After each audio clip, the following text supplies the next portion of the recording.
Hey everyone, thank you for tuning in to another episode of Paranomaly Beyond Disclosure. Now, we are a weekly podcast focusing on the paranormal, the supernatural, and the metaphysical.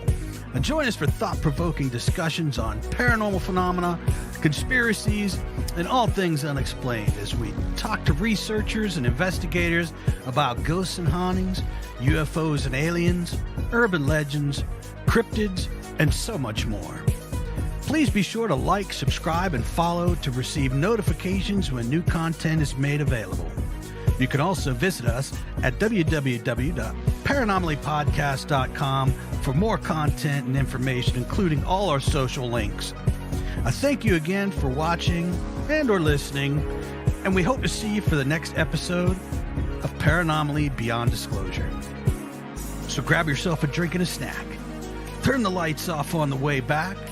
Find yourself a nice comfy spot and enjoy this episode of Paranomaly. Stay with us, folks.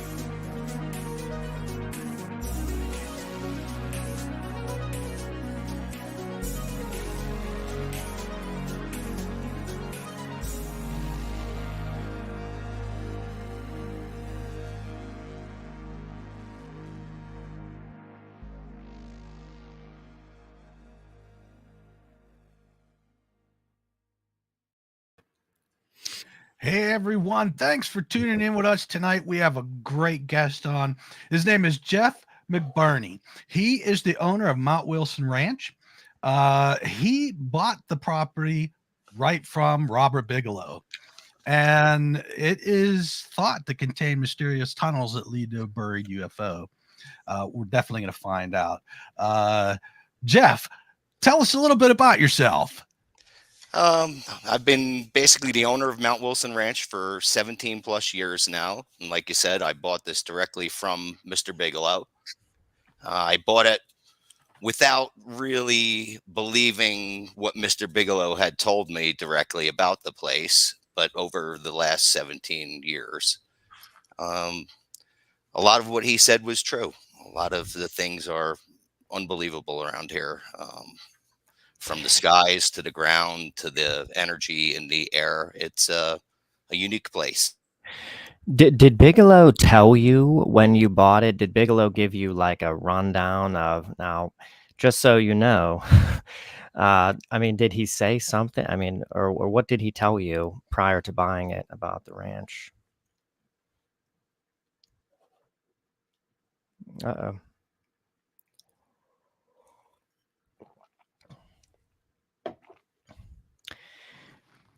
Well, that's Technical okay. difficulties. Shoot. You know, there's a lot of speculation going on, and oh, you're back now. You were out for like the last 30 seconds or something. Well, that figures. That's perfect timing, of course. That's okay.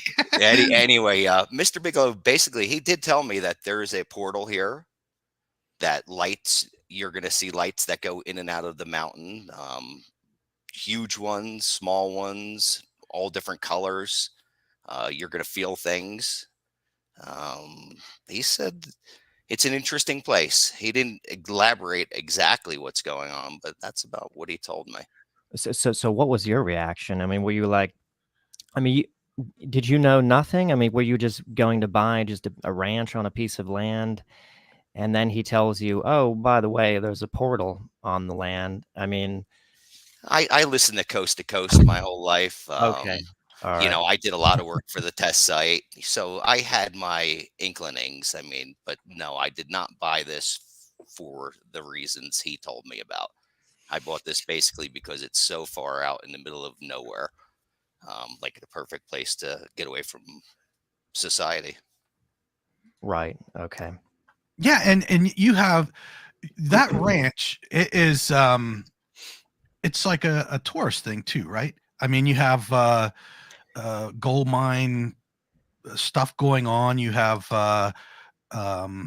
What was the history? What was the history leading up to? It was some kind of during the 50s and 60s, a tourist attraction, or? Well, no, this is a homestead. So back from the 18. Oh, shoot. Dropped out again. That's okay. He's at Mount Wilson. The ghosts could be messing with him right now too. Okay. Did I lose you again? All right. So the Yeah. Croft family had basically homesteaded this property. So it's been around for quite some years. There's vague history in between. There's a person named Norez who became a state senator who had a lot of Hollywood ties. There's a big runway out here, and there's a lot of strange ties that come together with this place. Howard Hughes style connection with the runway right down from us. The Hollywood people being in here. We just can't connect it together. Dick Williams was an owner of this place. He had a dream. He was the person that wanted to bring people out here. He built a lot of the buildings on the property. But Dick Williams was connected with Howard Hughes, right? Or was the primary contractor of concrete. Okay. Yeah. Yep. And what was the runway? What was the runway used for? I mean, what were they bringing in and out of that area? Or to me, again, everything is very vague. I mean, I just recently heard of DC-10s landing at this runway, using this runway. Air Force stuff. There's nothing, and it comes out at the end of people's lives, like what was going on. There was something going on here. Exactly what it was, we don't know. So there's some secrecy. It wasn't public knowledge what they were doing, and then some inklings of something came out at the end of Howard Hughes' life. Yeah, that the runway's behind a knoll. The knoll is, just beyond the ranch. There's history of possibly an elevator shaft, tunnels leading to laboratories, something under the ranch. Let's come back to that eventually. Yeah, I want to get into the rumors about an underground facility. But maybe let's just get a good overview of the phenomena at Mount Wilson Ranch. If you want to begin with, I guess, when you bought the ranch, what you first noticed. I know that you yourself haven't seen that much in terms of apparitions and things, but a lot of people will come there, see stuff. So give us the general overview, detailed as you can, of the breadth of all the phenomena that people see at the ranch. So it's the energy in the air here. Some people can take it. Some people, like myself, I love the energy here. I belong at the ranch. Other people, they get here, they don't know how to handle the energy at the ranch. So there's an inner energy. So that's the first thing. That's interesting that's the first thing you say. So this is something that's palpable when you go there. Whether you're empathic or not, you feel that there's something different about the just the space that you're in, or emotionally, or go into detail as to what people feel and what you feel, and if that can be explained at all. Well, we're the darkest skies in the continental United States. We are quiet here. There's no noise, nothing. You can go outside and it will be silent. So with the energy and being silent, most people that come here don't know how to interpret that feeling. Everywhere you go, there's background noise. Here, there's nothing except an energy. It's something you don't know if you could feel it, hear it. You don't know where it is, but it's there. Mm-hmm. So there's no insects in that particular terrain. Nothing nothing that would make a lot of. I mean, certain of the year, of course, we have some crickets or different things, but no, really dead silence. Right. And beyond that, as far as what people sense and feel, is in addition to the silence, what else do people say?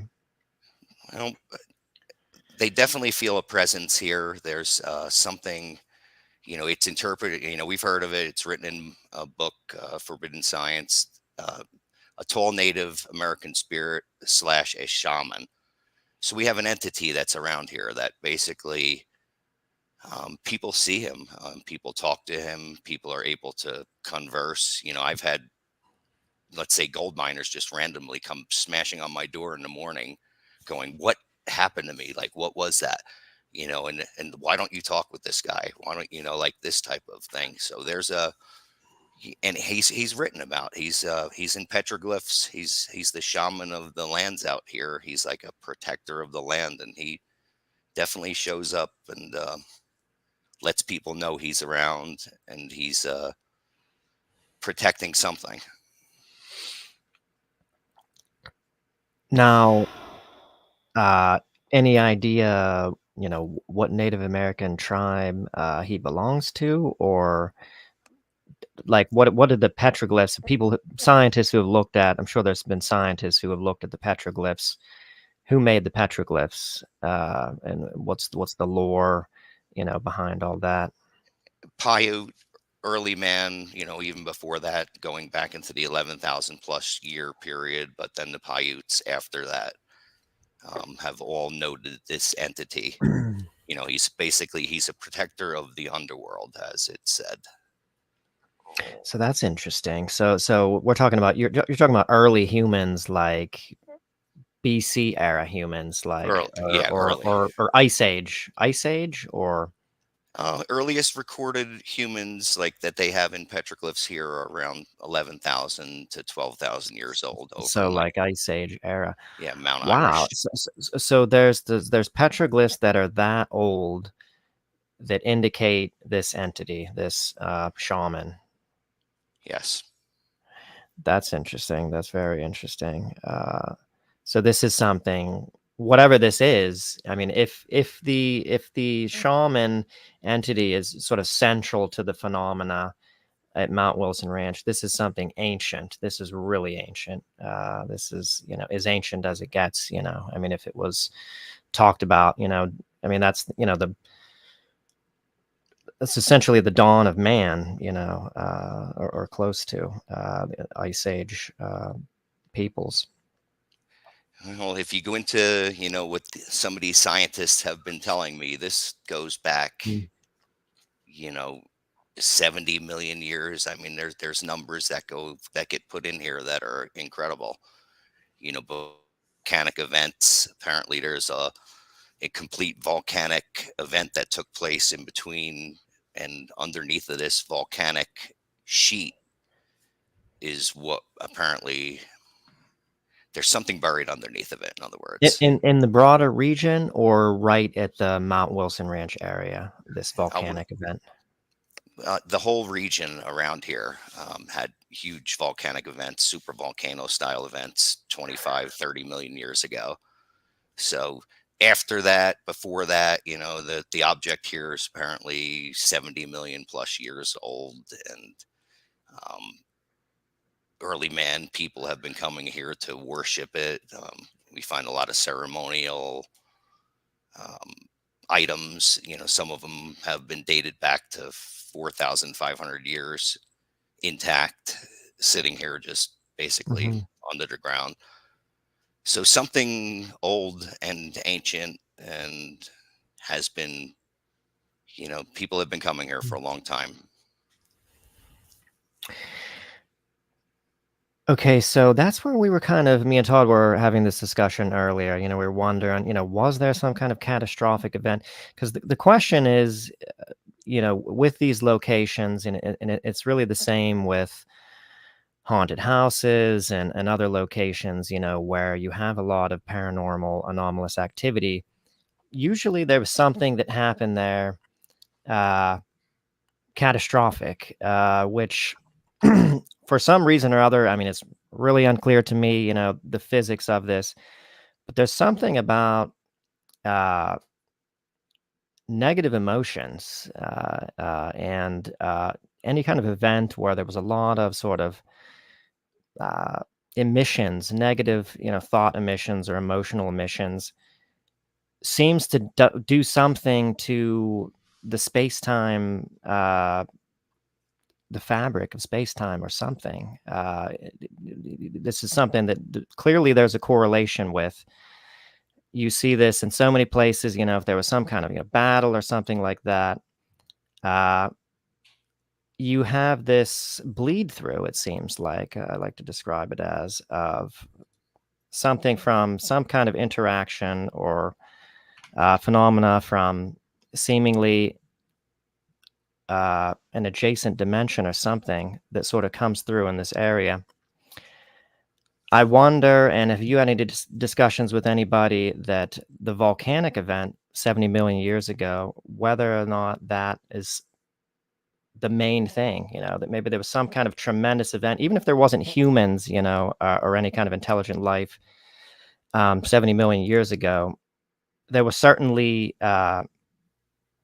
life on the planet then that went through just a tremendous, catastrophic experience, and what do you think about that? Do you get the feeling that it all stems back to this geologic event 70 million years ago, or perhaps that's the major thing? Yeah, it's all basically everything here is connected. Like you said, it's like as I've been explained, like a donut. You can go into this donut anywhere and come out. And apparently here at the ranch, there is a portal here that allows you to, cross through these time rifts. And, apparently whatever this entity does come through this, is able to just travel freely through this and come through. He's ancient, people from all the way back in the 1970s, USC professor, met with him, and actually he documented the garb, his exact clothing he was wearing. He exactly documented him perfectly. He met with him. He met with an apparition of and that spoke and had some kind of communication with Yes. him. Yeah. And documented his that exact communication. clothing. Yeah, everything. Yep. Really? No, what was this person's name again? He was from USC. He one of the original MX missile program scientists that was sent out here basically to do an archaeological study before they did any digging. We have exact names of these people. Doug Shearer is one of the people that would be able to connect you. He's one of the originals on the mountain here. His name, Doug Shearer. He has, he met with all of these gentlemen. He has extensive history of exactly, what tribes, who, where the spirit webs are. I mean, there's a lot of interesting, again, once you start digging into this, I only really dug into this, started maybe 2.5 years ago, and it is incredible what it's turning into. I've had a lot of inclinings, a lot of these, as we call them, synchronicities, things that just happen naturally. Mm-hmm. It happens so consistently here. It's almost, it's comical in a sense. I mean, it's part of what I've, has always been around me, but here you can just look at something and the next day, it happens.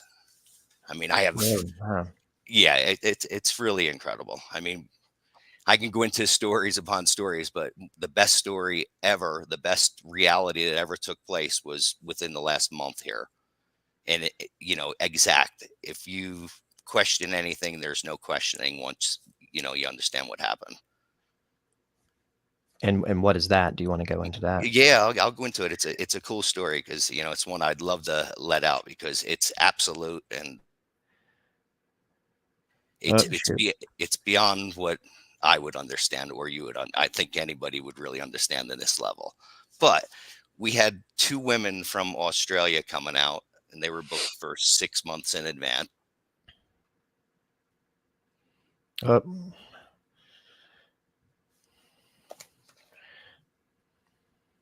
That's all right. We'll catch you in a minute. Yeah. We'll hear the story then. Yeah, I'd like to get back to eventually the MX missile program. Did I you're lose back. you for a second? Yep. All right. Yep. Maybe 10 seconds. So 2 Australian women came out.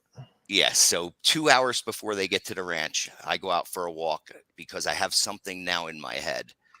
And it's basically go out and find something. And I walk down through the property. The property's over 100 acres. I go for a walk and I see a shiny coin on the ground. I pick up the coin. I can't seem to read it. It looked like a quarter, but it wasn't. I could see a 10-cent on it. Basically, I walk up top, knick-knack, my girlfriend's up there. She looks at it. It's an Australian coin. So I pick up an Australian coin 2 hours before these ladies get to the ranch.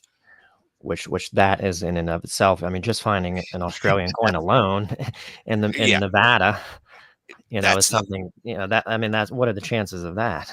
that's just part of it. When the women get here, they're two sisters. They had a little argument in their hotel room over the gifts that they were giving us, and one of the gifts was change, a full set of change from Australia. During this little Really? process of picking Mhm. out the change for us, they fumbled a 10-cent piece, and the 10-cent piece rolled under the bed, and they were not able to retrieve it. How did I pick up a 10-cent piece at the ranch on the ground? That to me is the most unbelievable thing. Coincidences, whatever, impossible. That That synchronous.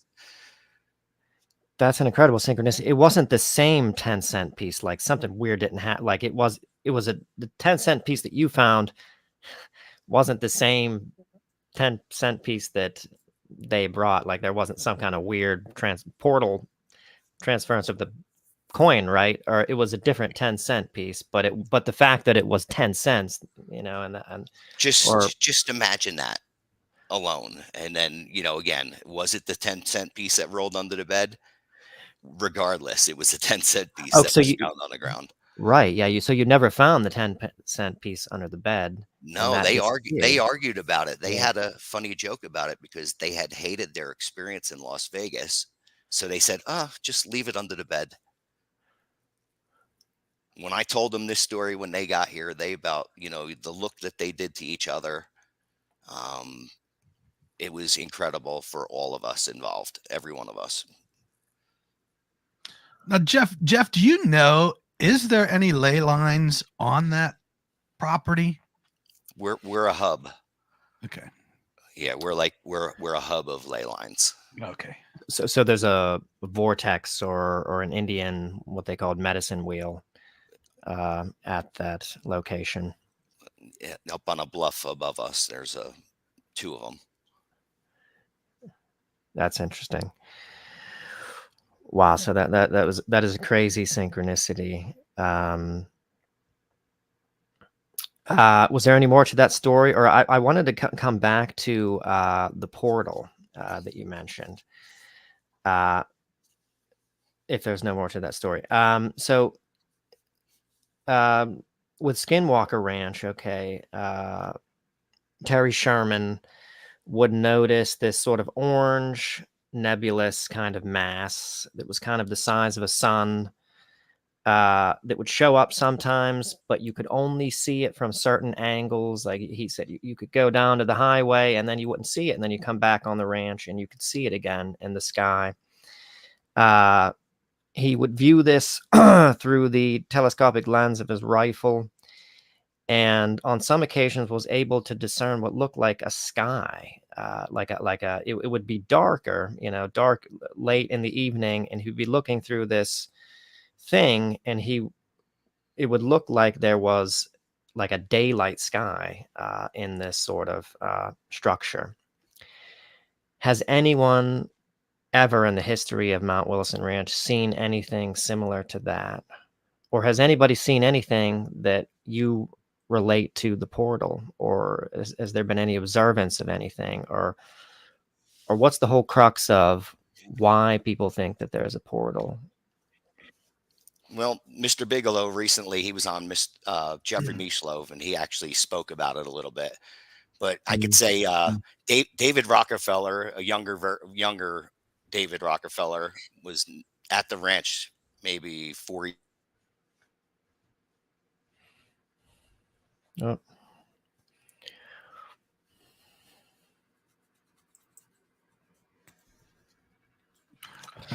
So yeah, so I'll just say a little bit more about the portal that Terry Sherman. Right. Okay, you're back.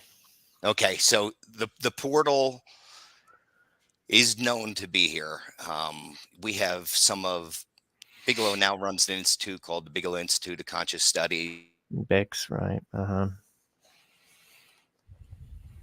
No, we lost him again. Yeah, I heard about that thing Bigelow had there. Right. Yes.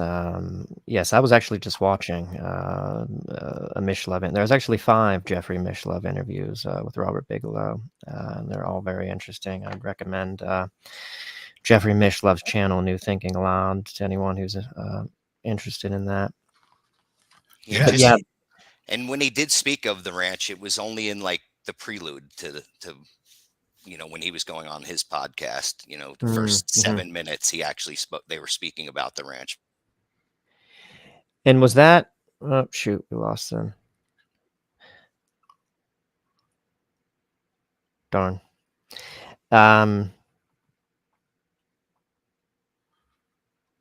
Yeah, so, well, I'll just say a little bit more about the portal. So, Terry Sherman on multiple occasions. Oh, you're back. You back?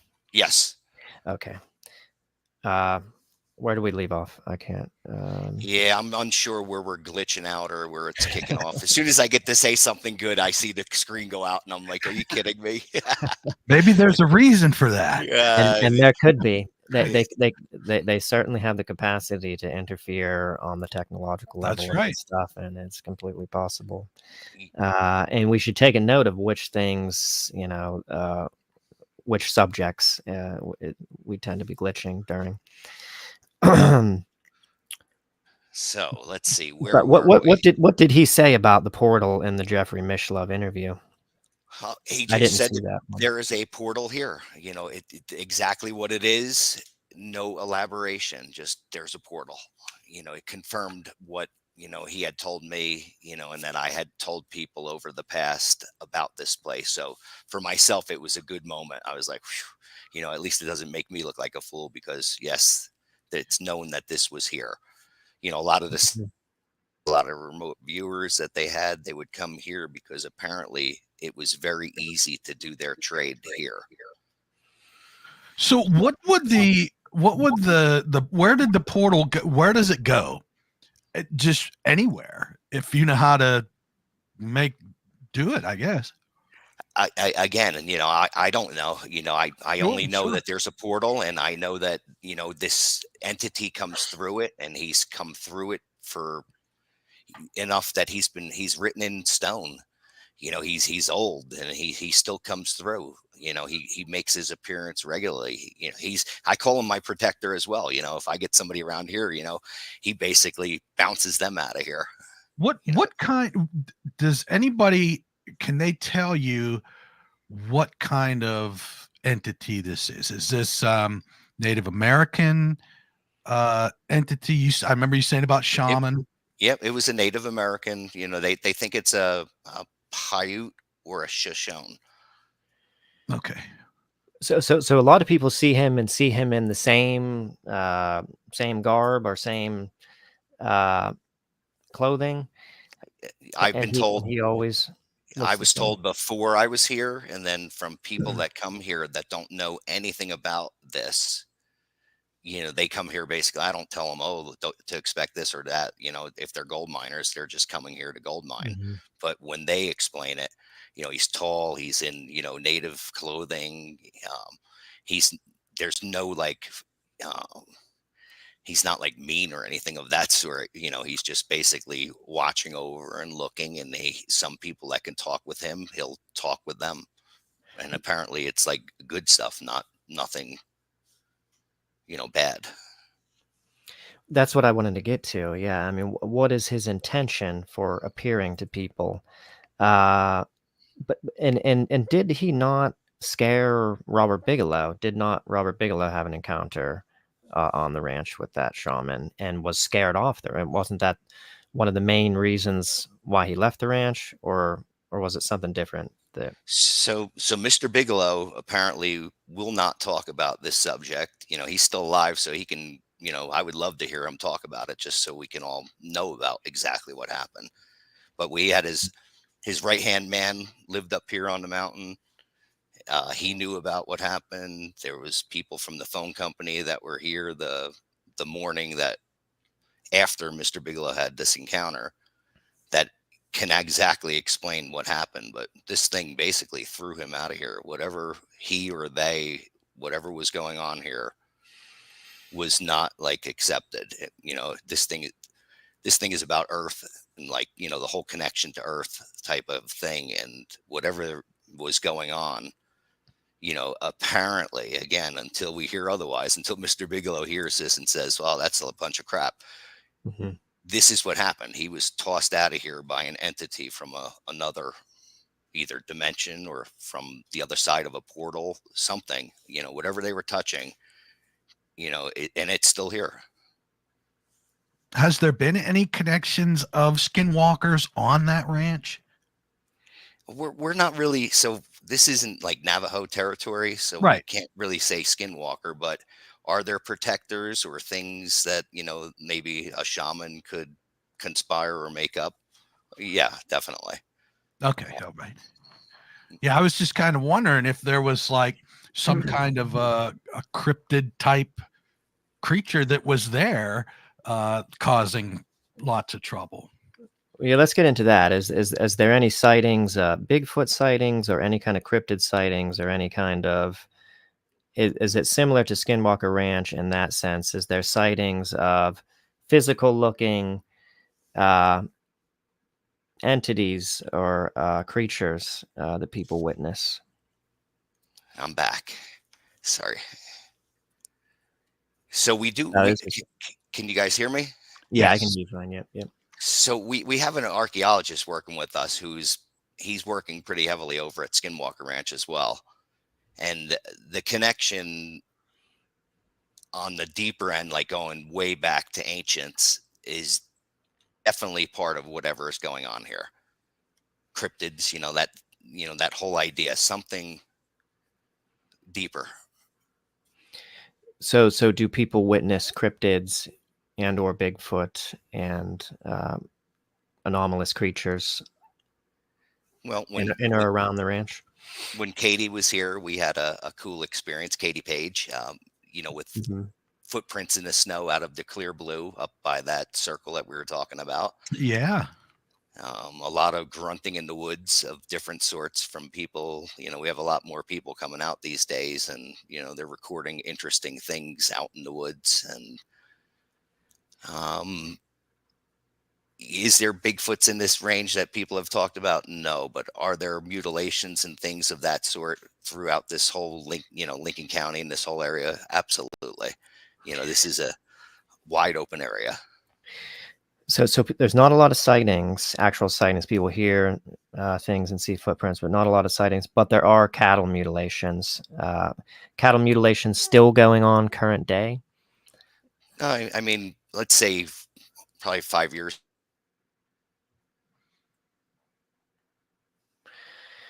That's interesting. He said about the cattle mutilations. I didn't even think about that. Right. Yeah, that was something I want to bring. I mean, that's something that goes on at Skinwalker Ranch. I don't know about still to the present day, but that was, Terry Sherman, the previous owner of Skinwalker Ranch, I think lost like up to 100 cattle or something, or something large. That was a lot. I think you're back, Jeff. Yeah. Yes, I'm back. Sorry about that. No. Anyway, I was just getting ready to tell you about, we basically in the middle of a snowstorm down in the meadow, we have a dog missing. We're out looking for it, and we find a trail that leads to, a trail of blood, and it leads to just a pile of something that was unexplained, and we still don't know what it was. Just blood and guts in the middle of the meadow down there. Wow. Yeah. And what about are there cattle farms in the area? Are there people that have lost cattle in strange ways, conforming to the cattle mutilation, the features that we know about cattle mutilations in terms of there being no blood and surgical precision and things like that? Uh, Shoot. You know, we have a guest in here, William Nighthawk. William is full-blooded medicine man as well, and he was just saying that elemental power channeled through the medicine man is a common thing. Portals and other beings are connected. So, yes, he is a medicine man as well. Interesting. I think you're back, Jeff. I think so. Or is he frozen again? Oh, he's frozen again. Yes. So, just about cattle mutilations. Robert Bigelow said this in actually an interview with George Knapp. It's the most successful crime ever, in a certain sense, because no one has ever found anyone responsible, and no one's ever caught anyone in the act, and no one's ever seen it happen. And Right. considering the amount of cattle mutilations, that have been reported, that's really astonishing. It is. No one has seen it happen ever.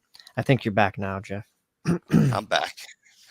Yeah, even up here with the Starlink, I don't know what's going on tonight, but each time I go to talk to you and say something interesting, it seems to click off. Yeah, we'll just work through it. Yeah, absolutely. There you go. That just makes the show better. Something's messing with us. I'll start typing it out soon for you.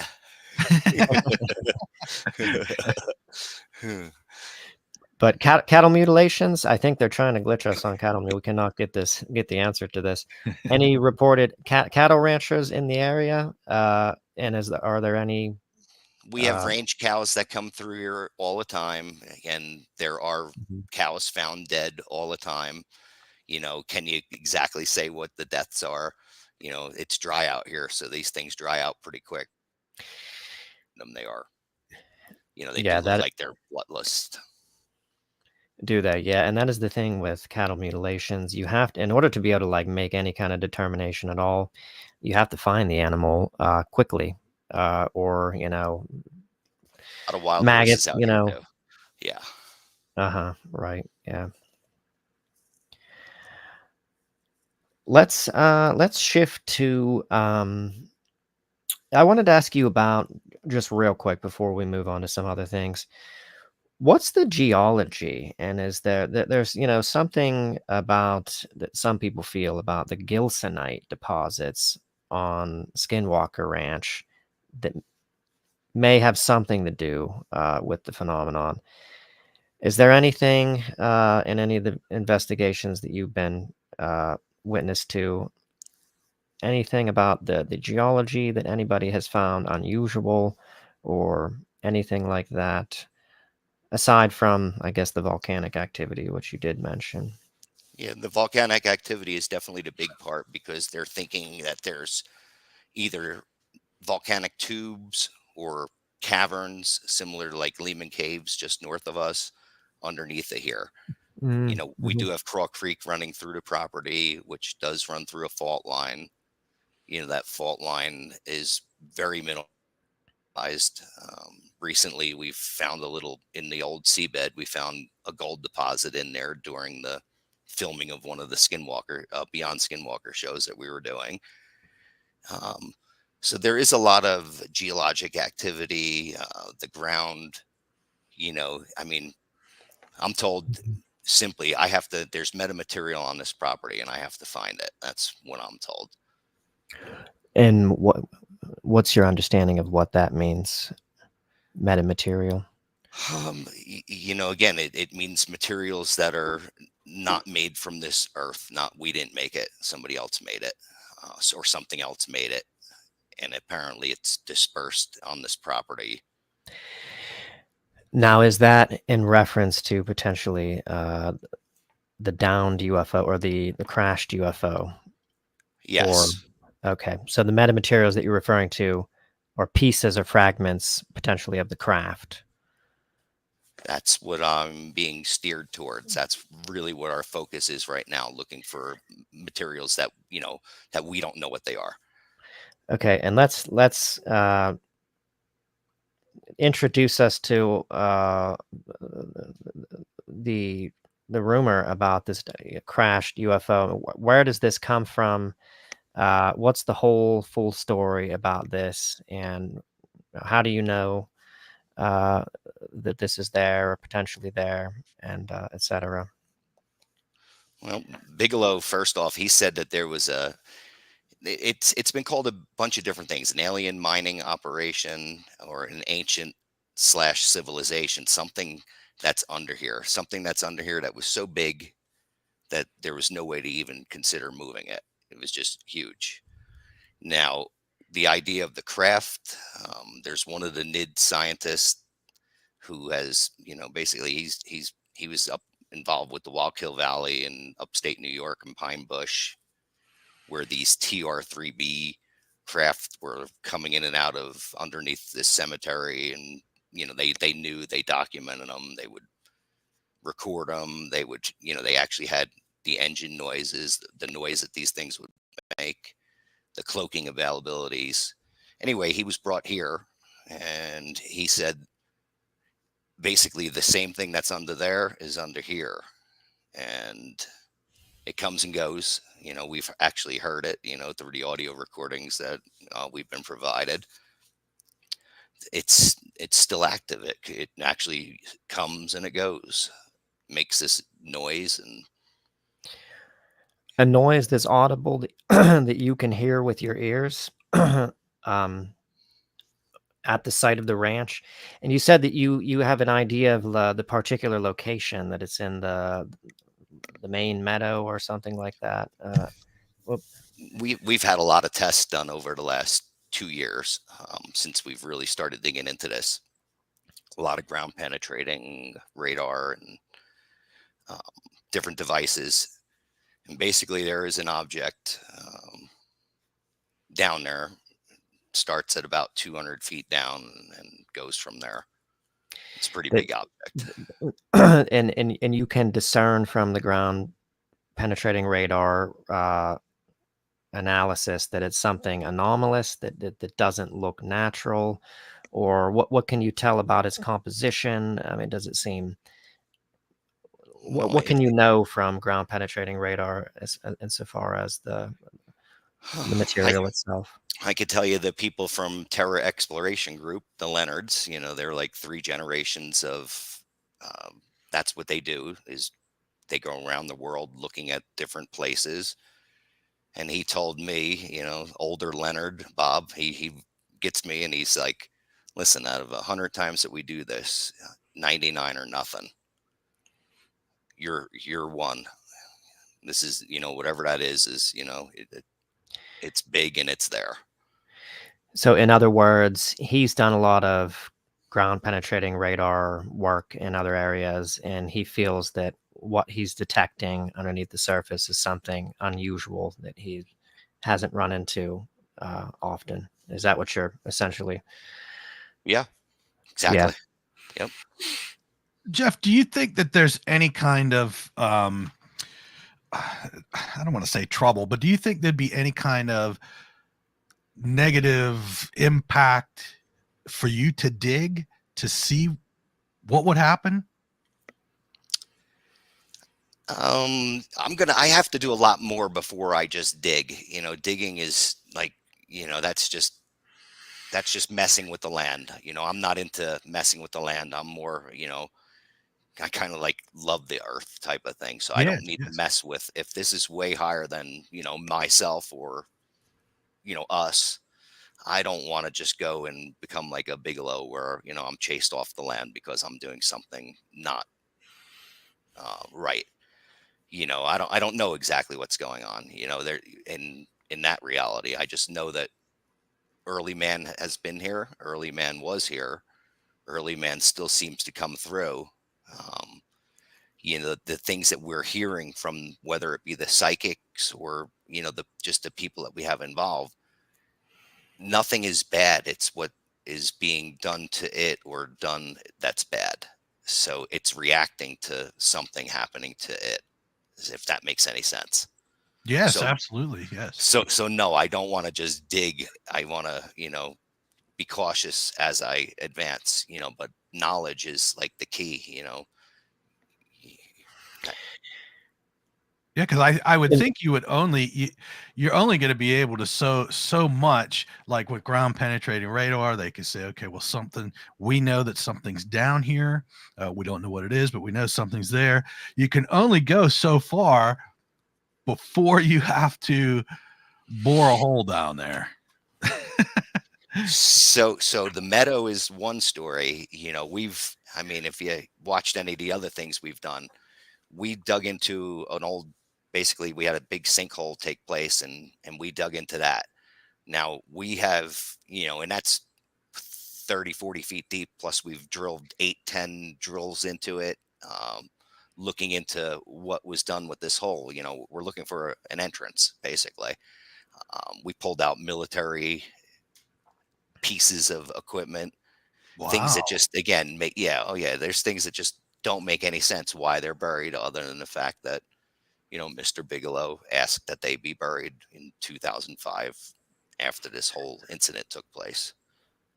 So we've unburied them. They're all sitting on the ground out here. And, we have a tractor, a 410 is down, you can't even see it when you walk up now. That's how deep down we are. So Wow.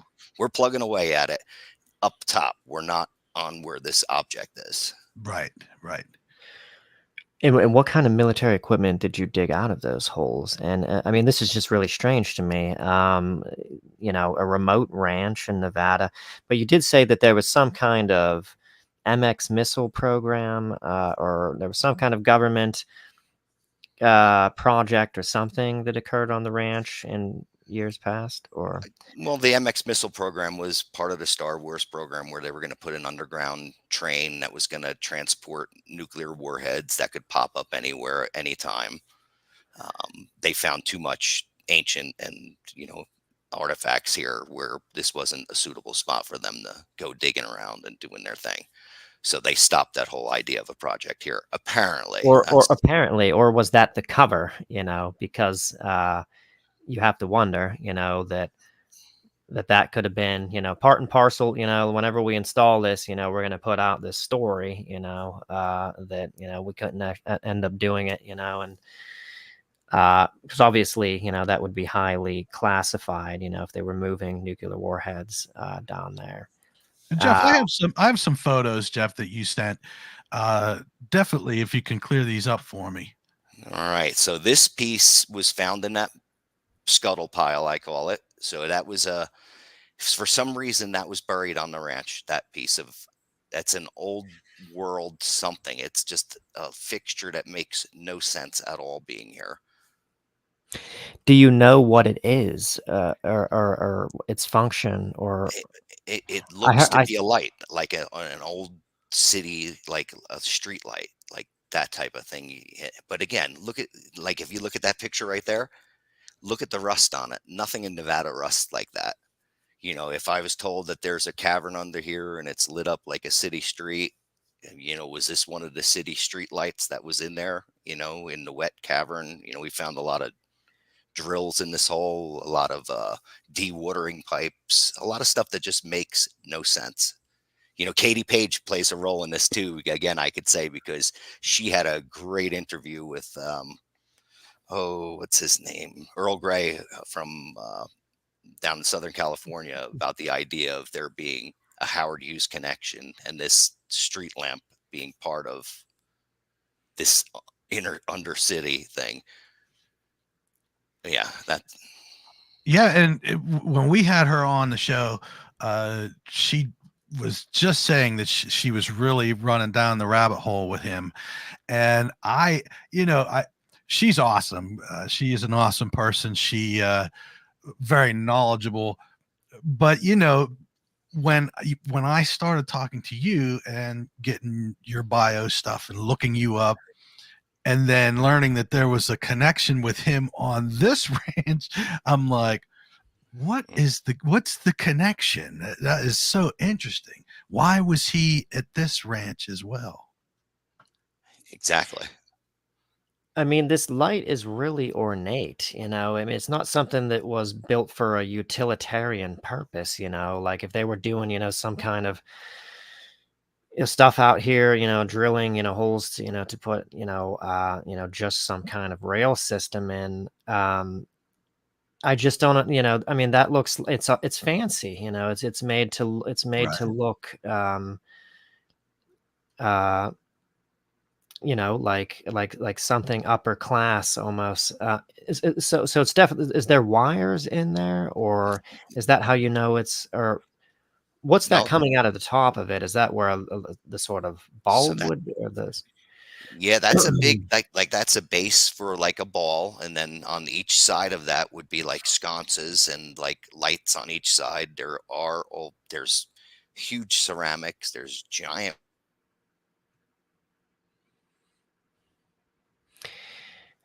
Yeah, I just find that strange. We lost him. I Yeah. just find that strange that sort of ornate design, to be out there on a remote ranch. I mean, Absolutely. and evidently or seemingly there would have been a lot of these, and not just one of them. Right. That's really mysterious. Is that the only other picture we have? The only other picture we have of it, Todd? Yeah, we had this one, and then this one where it's showing the rust, Mm-hmm. and then this one here. Okay, I think you're back, Jeff. Yes, yes.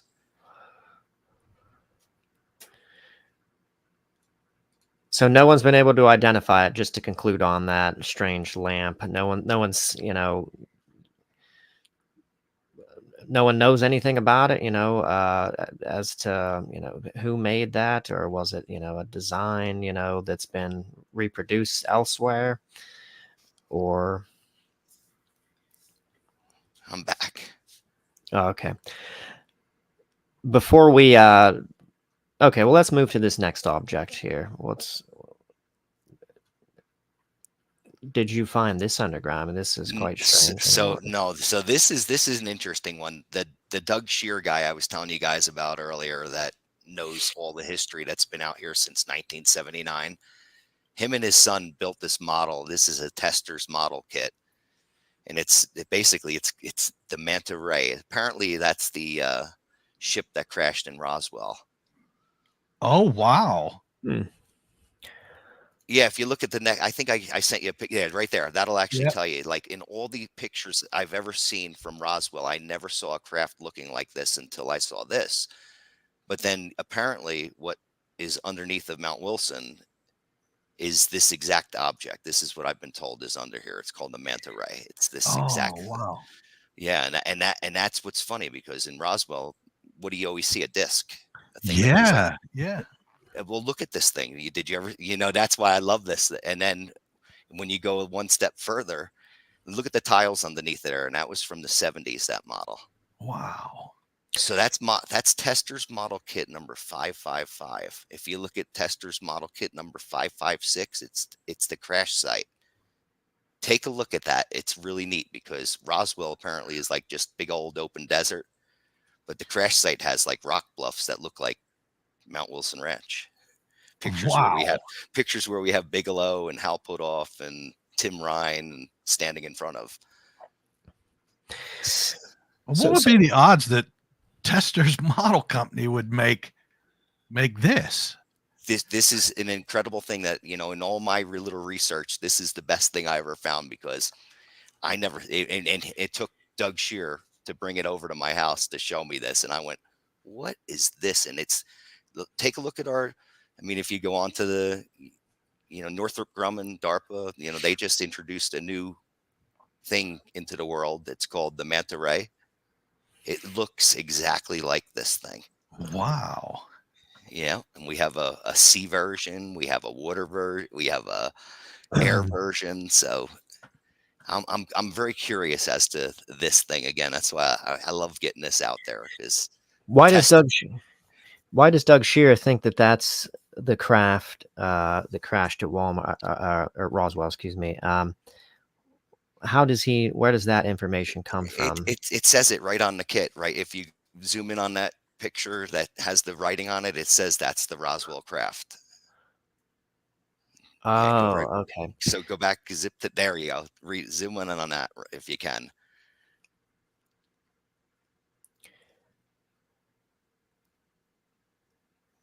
Huh. Yeah, it's really that's an interesting. That was to me again. I've always heard of discs and everything's a disc, and then I'm told the thing that's here is a manta ray and it's not a disc, it's a four-sided thing, and it has like these wings and then I see this model come along and I went, you got to be kidding me. And right there with those tiles, I mean, those tiles look like everything that we have right now as well. Yes.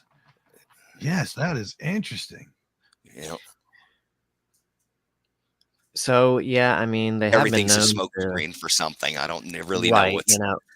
that's they have been known to, to do things like this, to I mean, they're infiltrated everywhere, and I don't know why, that they would put that out there with the exact design, but it's not inconsistent with other things, that we know about. Jeff, do you have government entities still come to your ranch asking questions? Yeah, yep. Yeah, I'm putting up with a little bit of slack now, I guess you'd say, from different things. You know, and my answer to it is I just bought a ranch in the middle of nowhere just not to be bothered. And Right. then now this has unfolded and this is the point I'm at. I'm just a Wow. regular guy, now involved with something. At first maybe I was upset, angry-ish about it, but now it's the best adventure ever because we know nothing. I could just I can't imagine what this is all going to lead to, like what this reality actually is. Yes, and what an adventure. I mean, you started out, you didn't believe in any of this. You bought this ranch to get away from everything, and now look where you're heading. You're going down all these rabbit holes, and you're I mean, how awesome is that? It's super cool. It actually, and again, could I be doing other things? Yes, but this is perfect. This is a super adventure. Where it's going to lead to. There's a lot of people that are looking for some answers. And if I've been pinning dots on a wall, we're pretty darn close to you know some realities now. What the advanced teams, what advanced people knew versus what we know, and type of thing. So and it's pretty neat, when you can actually watch, like, let's say a coin materialize on the ground, that there's way more to this than Oh any. wow. You had something like that materialize? He's talking about the Australian coin. Oh, Yeah. that's right. That's right. Yeah, The yeah. coin. Yeah.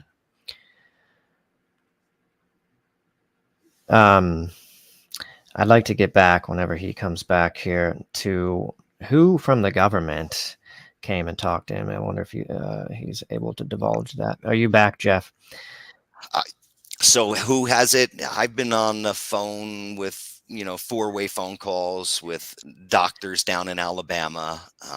They're out in the general media. Dr. Mike Moran is one of them. Where A doctor. yeah, And he just calls you out of the blue. Okay. Or how did this start, and what was the reason for him contacting? Well, they were basically, I don't know. It's a long story. They were telling me I need to medicate for things I'm exposed to. It goes. It's so deep. They tell me what I'm wearing sometimes. Well, you can say anything on if you're worried that this is going to sound crazy or anything like that, don't hesitate and say it. So you got a call from some doctor. Hold on, Okay. Jeff, say as much or as little as you want. Yeah, no, I'm not. I'm looking for answers, so that would be it. So if I'm being contacted, I don't mind telling who it is. So you mentioned Carl, back a while ago, through Carl and myself, this Dr. Mike Moran contacted us, and we went on a full conference call. These guys were doing, it was while we were doing filming here. So we had a whole film crew here, and this phone call came through out of the clear blue. And it was just, basically they were telling us what we were wearing. And when we were inside a building in a room, and they were giving us the rundown. So they wanted to intimidate, or they wanted to give you a sense at first of their authority or level of capacity. Yeah. Yep. They definitely threw ideas on us, to slow down on what we're doing. Okay, so that was one of the questions that I had written down for you. Was there any, when these investigations started to get rolling, was there anything that came out of the woodwork to try to obstruct you or intimidate you or prevent you? I mean, there could be a lot worse, of course, right? But we get black choppers circling us, doors sliding open, big cameras sliding out the doors. Wow. They're looking. I'm thinking that to see if we entered into, whatever we're advised not to enter into.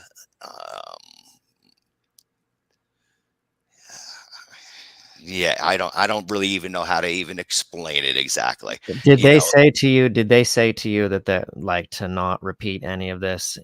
Like some of the content of the phone call, did they say that you couldn't No, say more about it, or- we've recorded everything. Everything's, completely, just a CYA covering our asses type of thing. Well, what else did he say after he said that we know what you're wearing and we know where you are, etc.? Where did the phone call go from that point?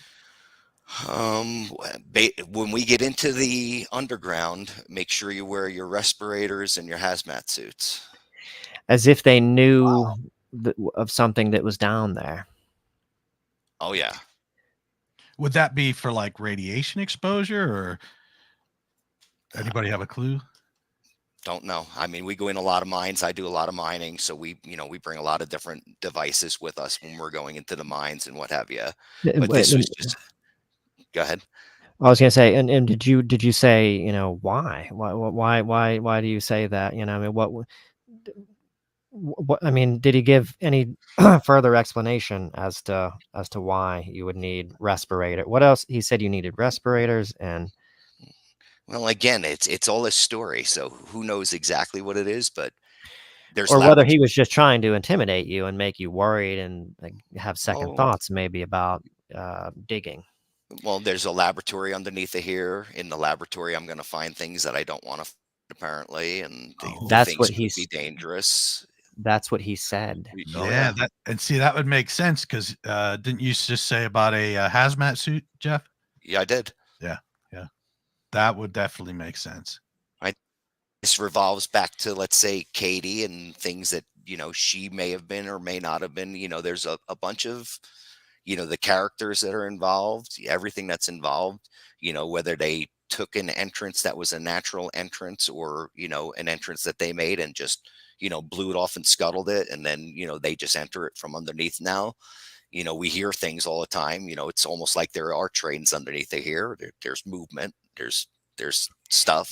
You said The there's ground. vibrations in your pictures. I remember you saying Yeah. always are Hmm. off kilter. So this is an incredible phone call. I'm very interested in this.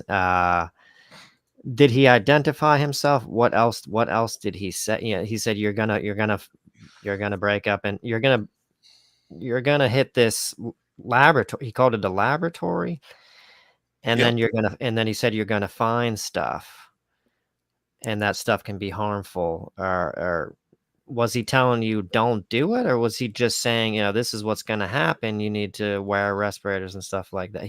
Was he advising you not to dig, or I'm just No, he wasn't. Nope, not like that. But more or less, like you said, intimidating, making me think twice, type of thing, potentially.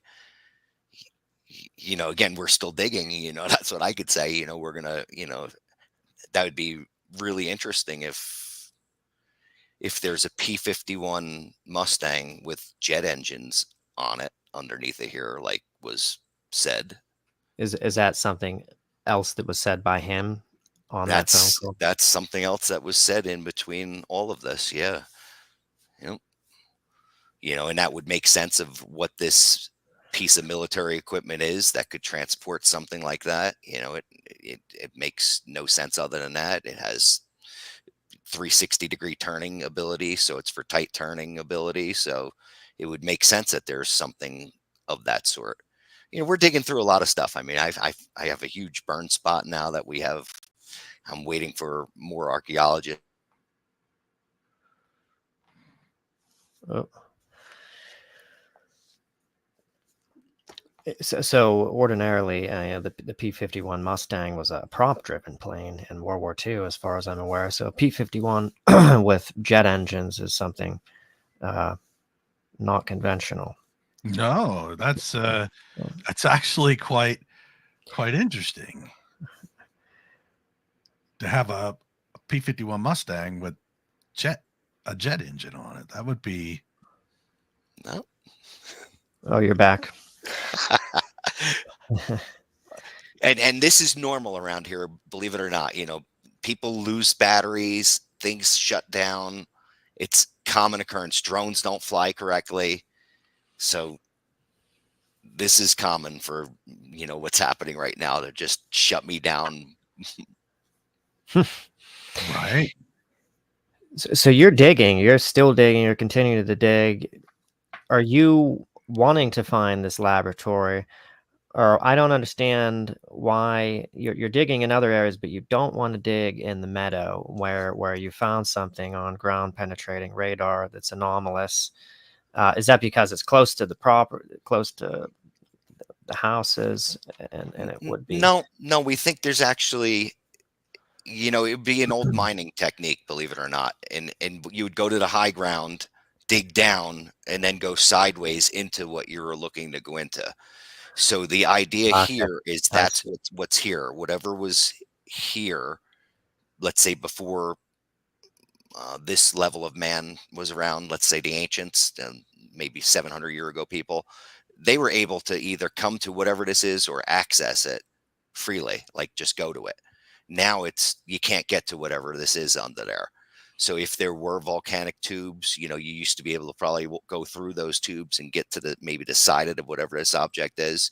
If it was an energy source or something that these people went to, the settler's house, the original settler's house is built almost on top of it. So whatever the people were feeling, whatever was here, people knew it was here even before there was any type of equipment that could measure for anything like that. You could just feel it. Wow. So I don't want to dig right into it. I want to enter where they were entering it before. We want to enter it from the side and come in, laterally, not right on it. I'm afraid to actually drill on it, believe it or not. I actually keep thinking of like, what happens if I drill into an object and it's something. Right. I mean, that's because of that phone call. I'm sure that's where that fear is potentially stemming from, or some of it. So there was underground caverns already there that the ancients were using, you feel, and somehow the government knew about this. I mean, so I wonder, why it doesn't seem like they just installed a facility down there just because it was remote and it was out in the desert. There was some kind of reason why they put this laboratory there on this location. And I wonder if that, is similar in any way to, Bigelow's kind of intentions of, I'm going to set up, right where all this paranormal activity is going on to study it. I wonder if that's what they were doing. They knew that this was an area where there was things happening, and they installed this laboratory or facility because of whatever is there. And is it now defunct? Are you sure that it is defunct and it's no longer connected to, you said you hear rumblings and things like that. I mean, are they potentially still there? You know, is there a mag rail system, you know, underneath there?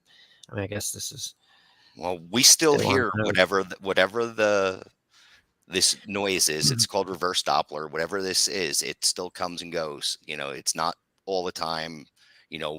Ear maybe if you're lucky.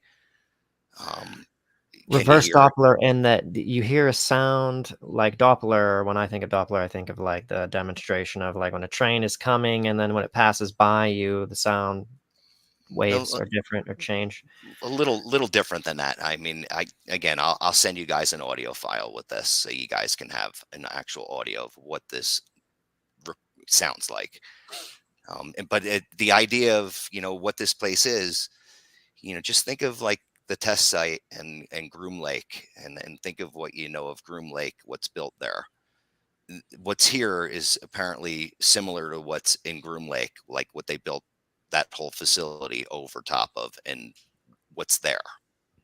If that makes any sense to you, Yeah, yeah. old Paiute lower like Paiute knew of underground civilizations all over Nevada and California. It's there, and apparently these underground civilizations were portals to another world. They had portals to other things. So apparently, there's numerous ones of these. You've China Lake, Groom Lake, and these are old things that you'll hear about. You can read about them in old magazines and old papers, but they're it's not really told like what Area 51, why they built Groom Lake right there. Yeah, that's interesting. I've never even really thought of that myself. Why did they choose that location? I always kind of just had the assumption that, you know, it's out in the middle of the desert, you know, they wanted someplace remote, you know, to do test flights of their experimental aerospace vehicles. But yeah, Why is 85% of Nevada, government land or Bureau of Land Management land and not available? 85% of Nevada is government owned land. I did not know that. Is that true? Wow, that's Yeah, interesting. like link. Oh, that's very interesting. I did not So know I that. wonder what the connection is between there and why the government has all the land. He's back now. Yeah. Well, Howard Hughes, he owned 700 plus mining claims and properties throughout Nevada. He's the origin of the whole, that test site idea, the whole, all of those areas over there. This was just one of the other spots, apparently. And I know that he liked rocks and minerals because they ended up using him. I think it was a Russian sub went down in the ocean, and the government needed a way to get this sub. They knew exactly where it was. We knew exactly, but we needed a covert operation. And who better to call was him, because he's had so much money. And they said, "Hey, look, we need you to build us a boat that can go down. The bottom can slide open a little bit. We can reach down and pick up these minerals." And they said, "We'll give you some of them." And he was like, "All right, done." So they built this contraption, and they went out. They opened the bottom, dropped this big thing down, picked up this sub, and brought it back up. So, I mean, yeah, he definitely, with all his money in that,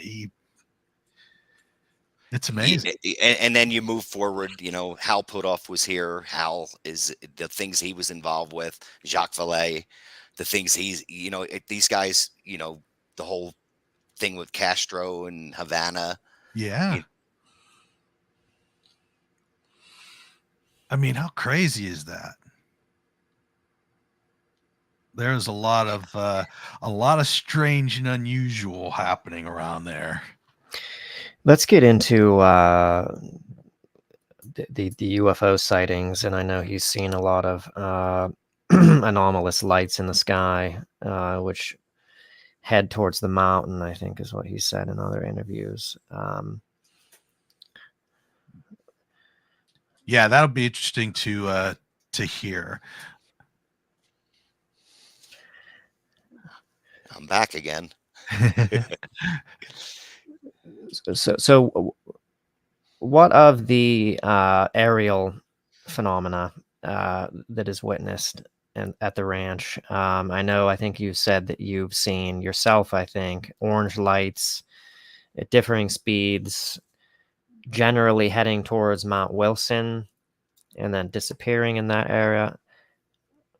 Go into that. What have you seen and what have people seen as far as aerial phenomena? Well, you talked about the orange style light that you could look into and see like weird things inside of it. That drops down into the trees sometimes, and you'll actually catch it dropping down and coming into the trees, and then makes its way and just disappears. There's Oh, big so you ones. have seen. Nothing with like sky inside of it, like you said, with sky inside of it. Nothing with. I've never seen anything that looked like a portal where you can actually see into it. But we've seen But definitely just orange. light Orange. masses.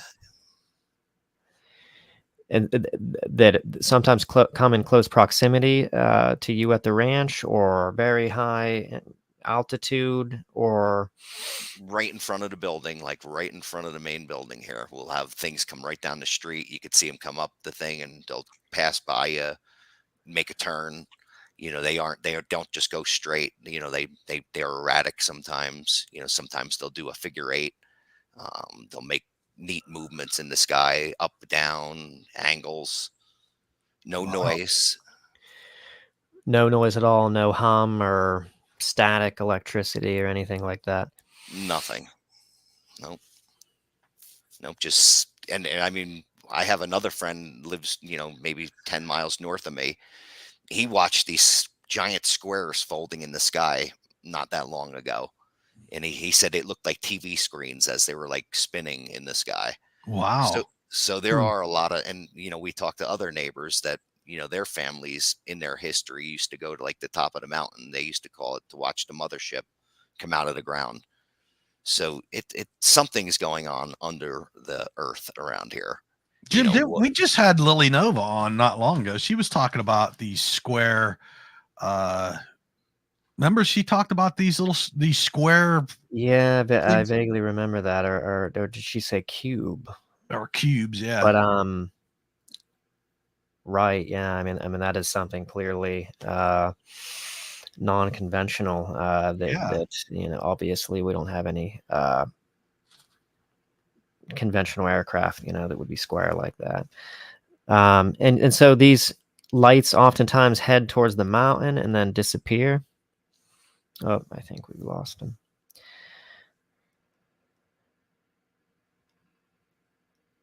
Do you think they do like a lot of But, yeah. C5 stuff out there? I think they probably have. I think that, yeah, I think I've watched a video where they've talked about doing CE5. I think so. CE5, yeah. But, yeah, there's a lot of, I wonder what's going on with Mount Wilson. So do you think there's anything about Mount Wilson itself that's interesting? Or don't some of these orange lights, I thought you said, head towards the direction of Mount Wilson or disappear in that area? they as Bigelow told me, and he said it straight out, he goes, they morph into the mountain. That was his exact word. And that's exactly what we see. A lot of the neighbors here see it too. It's just, whether it be a light by itself, or it be four of them at the same time, or it be one giant one that's, almost as big as the mountain, and it just absorbs. It's just a light. They don't, again, what is it exactly? That even to myself, I'm like, I don't know what to explain of it. I may have never saw a ghost, but I see these lights. I definitely see the lights. What they are, I don't know.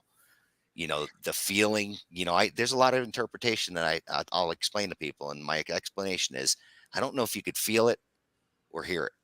I don't, with everything that goes on here, it's in between there. Like whatever's going on here is You could, it's just beyond you.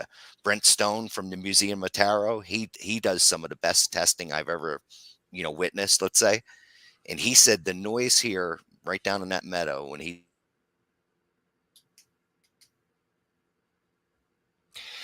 So there's people that have, I don't know where this information comes from. I've heard of, to me, it sounds like the orange lights are craft potentially that are going into some kind of entrance to some kind of underground base. Possible. I've heard of, Jeff, holographic camouflage. I believe this was in reference to Mount Shasta, which, as you might know, there's also a lot of UFO activity there, and lore of people finding tunnels underground and ancient civilizations and things like that. Have you heard of holographic camouflage that mask these entrances to underground bases? Apparently, this is something that they do. It looks like the side of the mountain. You think, it's just solid rock, and these ships will go right through it because it's just holographic. Jacques Vallée explains it like perfectly in his. Apparently, it's a fiction book, but it sounds like it's a book that's written about Mount Wilson Ranch, exactly what we experience with, like what you said. The exactly how they, there's been fighter jets that have followed these things right to where whatever it is, the holographic entrance, whatever it is, opens, and these things can go in and they could see inside the mountain. But they can't fly into the mountain because they'll just crash into the mountain. But whatever it is opens and these things go right into it. They've had fighter jets right on their tails, apparently, right to the entrance where the fighter jets have to turn off, or else they're gonna, hit a mountain. Jeff, right before you cut out, you was saying about that you had people on there talking about this noise, and I'm curious about that noise that they were saying. Anyway, the ability for cloaking and that whole, it's done here. I actually watch the sky sometimes. You could actually see a giant object go by, and you could tell that there's a line, a definitive line where everything is moving. So it's like the sky is projected onto the bottom of this thing perfectly, except for the line of where this thing is moving. Wow. And those are the bigger objects. Those things are huge. They take up, a lot of the sky when you're sitting there. And they just move along, same thing. They're cloaked, they're perfect. So do I think that, there's something that definitely, a technology that we don't understand for sure. Jeff, right before you cut off, you was talking about people that were talking about noise, some different noises. What was them noises? Oh, the noise. Brent Stone, Museum of Tarot, when he brings his measuring devices, basically the noise that comes out of the meadow, if we could hear it, it would be as loud as a rock concert, but it's just beyond our audible, like just beyond what we can hear. Wow. So he said the noise is loud though. Wow. Wow. So it's a strong signal of noise, but yet it's just right outside of human range of hearing.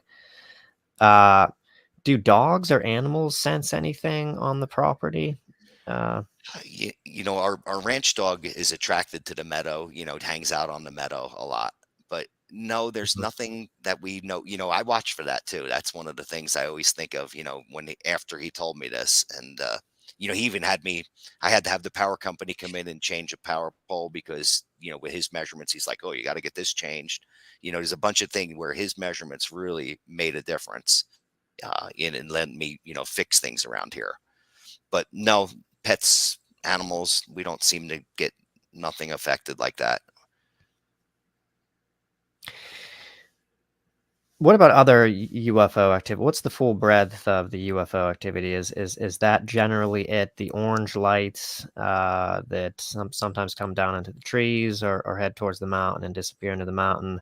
Or has anybody seen disc craft or cigar-shaped craft or has there been any close encounters with craft, or landings reported in any of the history of that place, or is there anything in addition UFO wise that you haven't mentioned?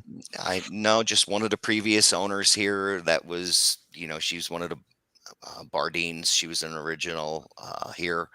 She used to encounter, she called them, basically there was two smaller entities, and she called the Greys. They were entities that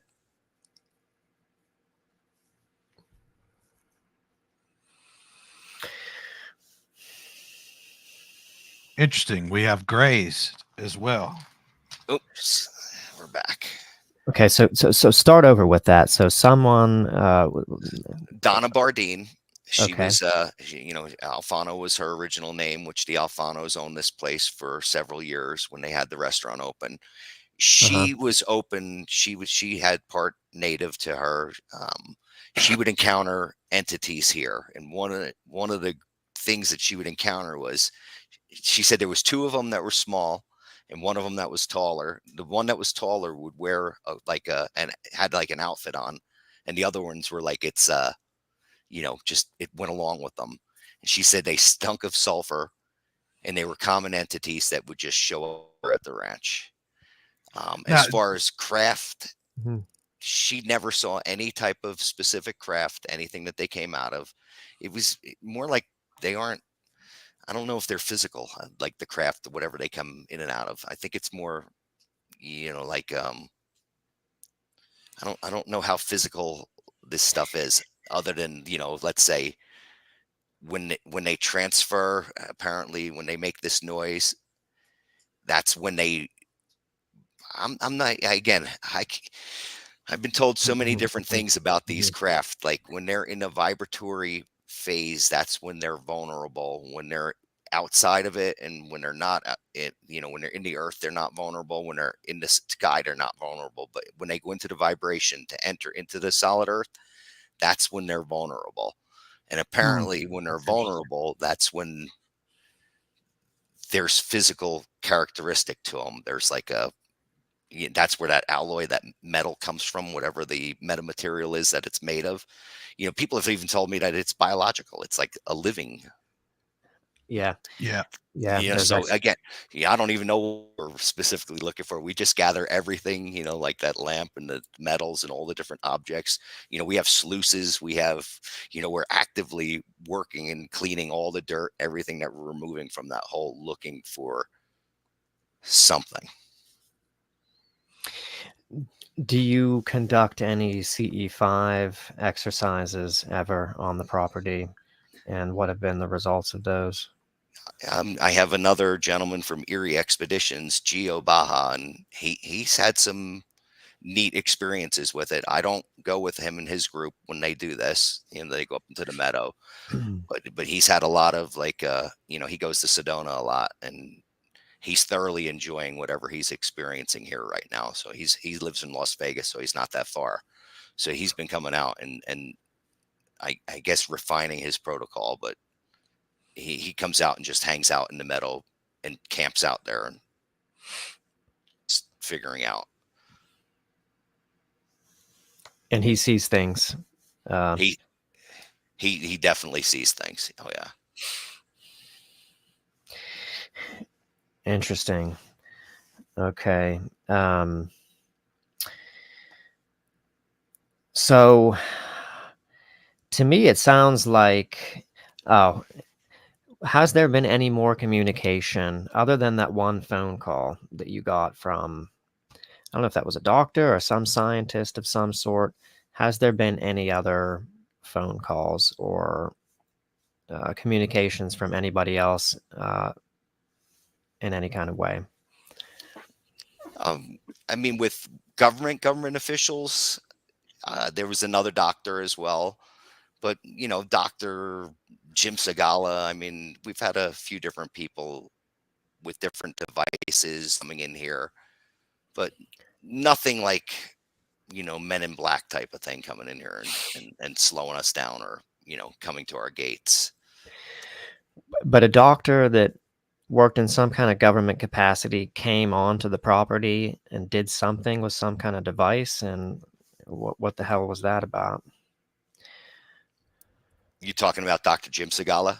Right, yeah. That was the Mupaz device. Yeah, we had one of his devices up here. He was Hal Putoff's understudy, and they had devices that could measure a bunch of different measurements. Basically, they could measure microwave, they could measure gamma waves, sounds, everything, uh, temperatures, variances.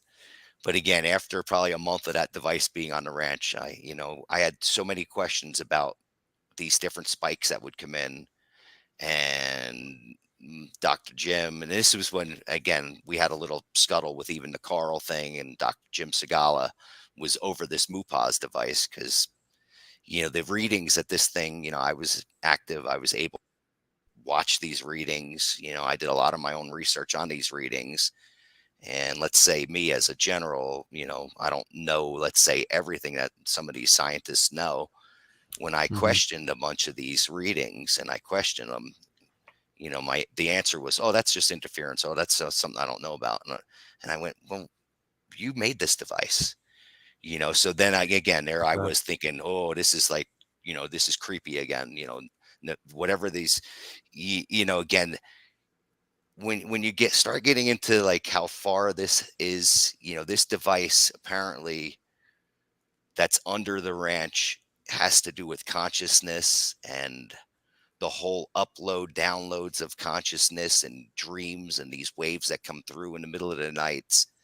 And it became very far out, like to where it's like that's why I don't want to drill into this thing out in the meadow, because I don't know, it technically, when you're looking at what this measurements are and you're understanding where dreams are, and then you're saying where these dreams are coming from, and if they're coming from a device potentially that's, you know, there's hundreds of these devices under the earth all over.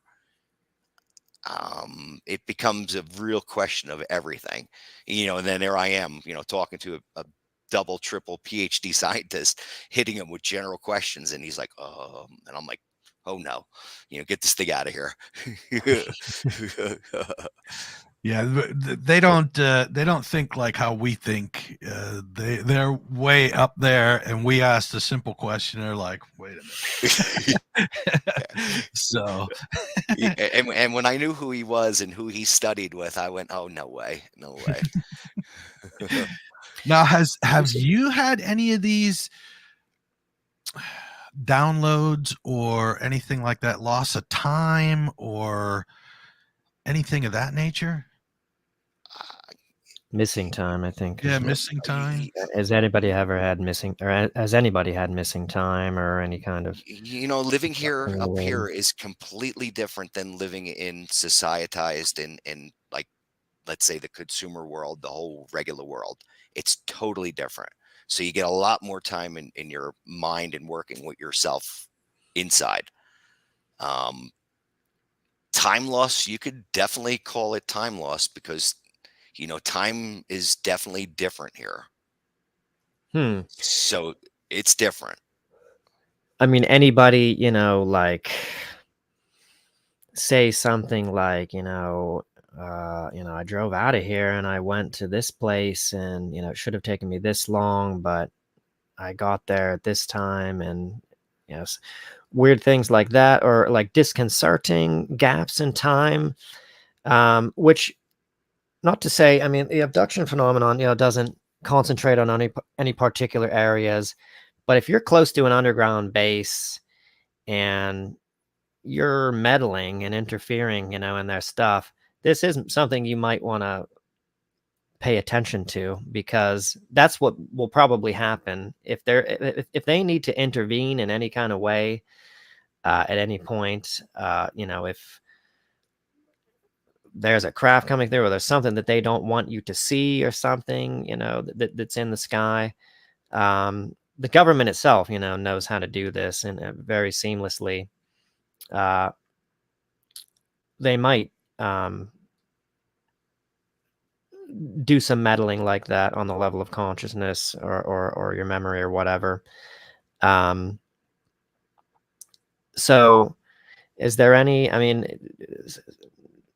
like gaps where, someone like has an experience where, man, I don't remember anything that happened, in the last several hours, or anything disconcerting like that, or just I just had a friend an of mine. oddness.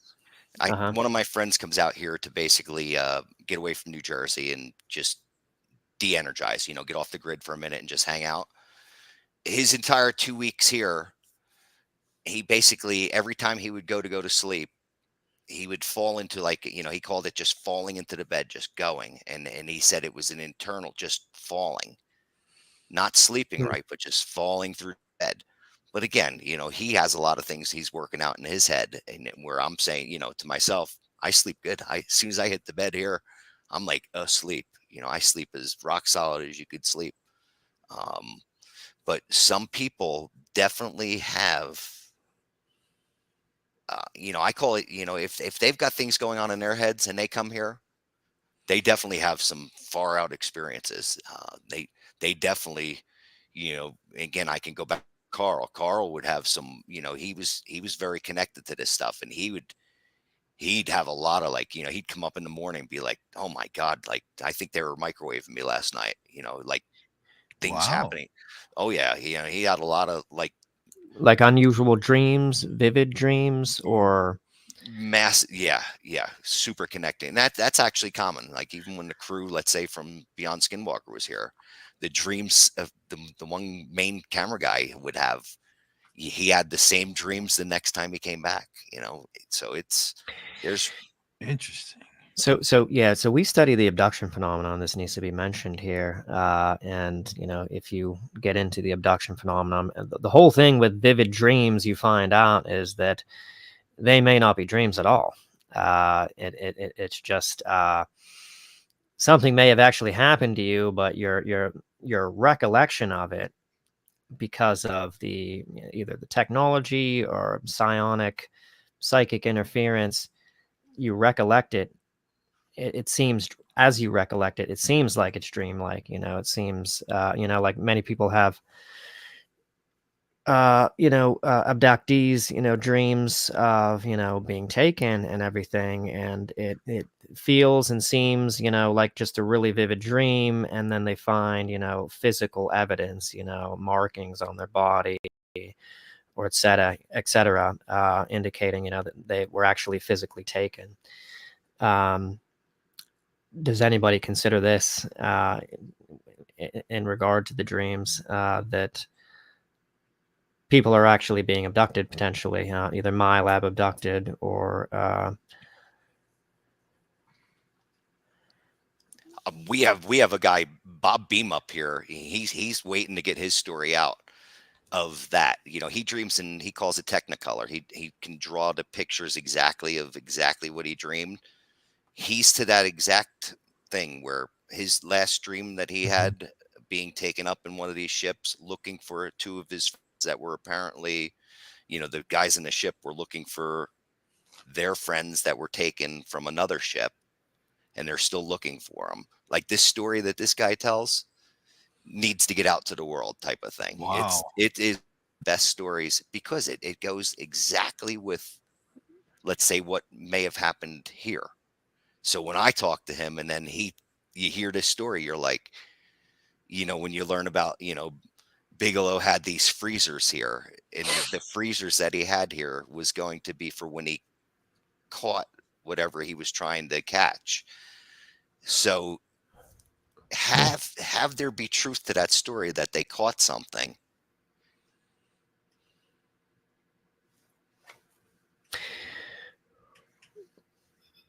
the guy that he's talking about, Todd, we should maybe think about getting on the podcast. If Yeah, this is a story that absolutely. needs to be told. I would definitely love to hear that story in conjunction with what Jeff's saying. It's just fantastic, and I definitely. Oh, Jeff's back. I was going to say I definitely want to hear about these freezers. That was another, recently, the guy from the phone company, he says to me the one day, he's like, whatever happened to those freezers? And I'm like, what, the walk-in freezer here? I'm like, they're still here. He goes, no, Bigelow had these freezers. And he told me that when he caught whatever these things are, he's going to put them in these freezers and take them, take them away. So again, that's just a story that I heard, right? Sure, But it's from the same guy that was here the day that Bigelow came out of the hotel room having a panic attack, basically. Like, that's it, done, scuttle it, bury everything, let's go. The guy that buried the equipment out there, I found out later, the lady Donna Bardeen I was telling you about, Dave Bardeen is the guy that Bigelow paid to bury that equipment. Oh, wow. And that was in 2005, and I bought the place in 2000. It was for sale in 6, and then I bought it into like the beginning of 7. So why would he bury the equipment? Why would you do that? Again, I don't know. That's where I used to communicate with Mr. Bigelow, but since I've unburied, I don't have any communication anymore. I've left several messages, and there's no more communication. Since what? Since I've been digging. And you think that he doesn't approve of that, or? We found things.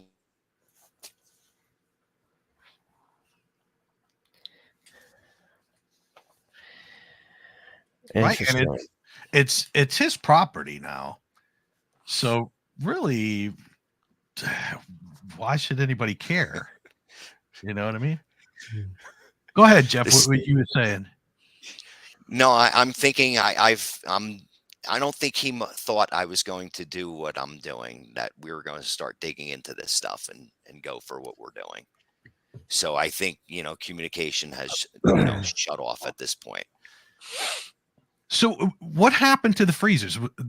Is the freezers no longer there? I don't even know anything about them except for this guy saying that. I mean, we do still have the walk-in freezers. We have the freezers in the saloon here, but whatever these freezers were, no, they're gone. Wow. But it goes along with this story because, have there be this idea that they took out some ship and they grabbed some things, and then this guy's dream is exactly repeating that exact story, that other things are now looking for these things or still looking for them. Yeah. It goes along with the ideas, and Bigelow getting kicked out of here or whatever and not really talking about it. He's gone. Remember now, when I met Bigelow, he said, when I purchased this place, he was going to use the money to buy fuel for ICBMs. So he was sending Genesis 1 and Genesis 2 up back then. If you, I don't know if you remember about those, they were the habitat modules. He was building a space hotel. Yes. So now, look at what Bigelow does now. He's completely out of anything to do with rockets and spaceships and anything. And now he's Bigelow Institute of Conscious Studies. Interesting. So, if had he been, let's say, some entity showed up in the middle of the night and, kicked him out of here, and that's like in your conscious, that's a dream, that's or whatever that is. Or if it's not, further, it's something coming through a portal, let's say. Now his main study and focus is the Bigelow Institute of Conscious Studies. That to me says it all. Like, oh, he saw, he met something else. I can go in.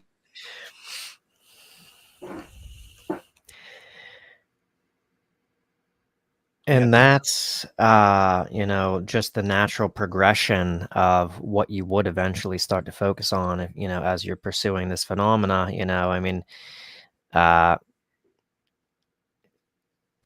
you learn more and more. Oh, you're back, Jeff. Yes.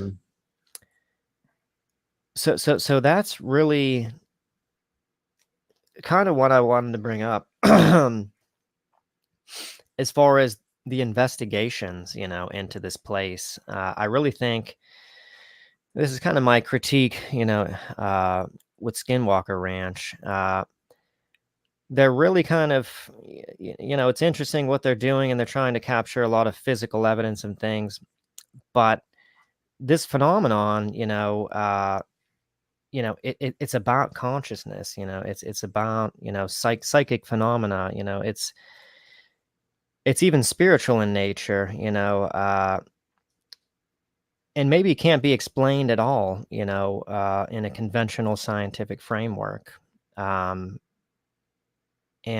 to me, it's not surprising that Robert Bigelow has evolved, in his focus towards the areas of consciousness study. And I honestly think that with the investigations that are happening on your ranch and on Skinwalker, I think these teams need to start to go in that direction, really, if they're ever going to really hit pay dirt. You do have this kind of sense too that the phenomenon is in control. It's only letting you get so far. Everything that is captured, video things, it never reaches past, or at least it seems to me anyway, it never reaches past a certain threshold. It's always sort of only up to a certain level of discovery, and no further. And to me, there's something that there's deliberation in that. What do you think about what I'm talking about right here? Well, I could say that in your conscious, that morning that those Australian ladies were coming, I definitely had in my head that I was going to go find something for a reason. So consciously, I knew that that was there. That was absolute. There was something told me to go get it, and I got it, and that answered. If I had any questions about anything, that answered everything. That's the thing about dealing with these intelligences, is that there's subtle communication that can be happening that you're not even consciously aware of. The way telepathic communication works, I mean, there is, a kind of telepathic communication which is like language. You hear sort of pieces of language in your mind that sound like your own internal monologue, but maybe slightly different. And then there's also just spontaneous ideas that pop in your head that you code as your own mind, but which are not your own mind. And so to me, that's one of the things that really needs to be opened up in the study of this phenomenon, and especially at areas like this. You have to pay attention to what everybody's thinking and feeling, on a conscious level.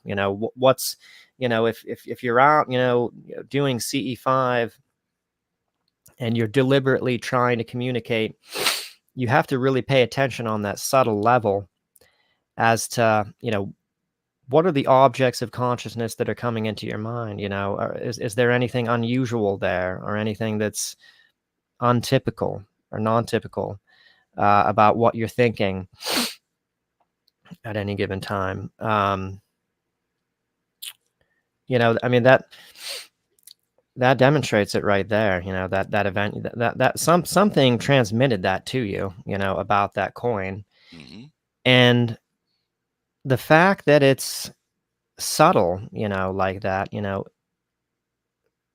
raises, to our attention the fact that it could be happening all the time. It could be, this could be something that you're not noticing. That their communications might be kind of on that kind of level where you think it's your own thoughts. You think it's you, but it's actually something else.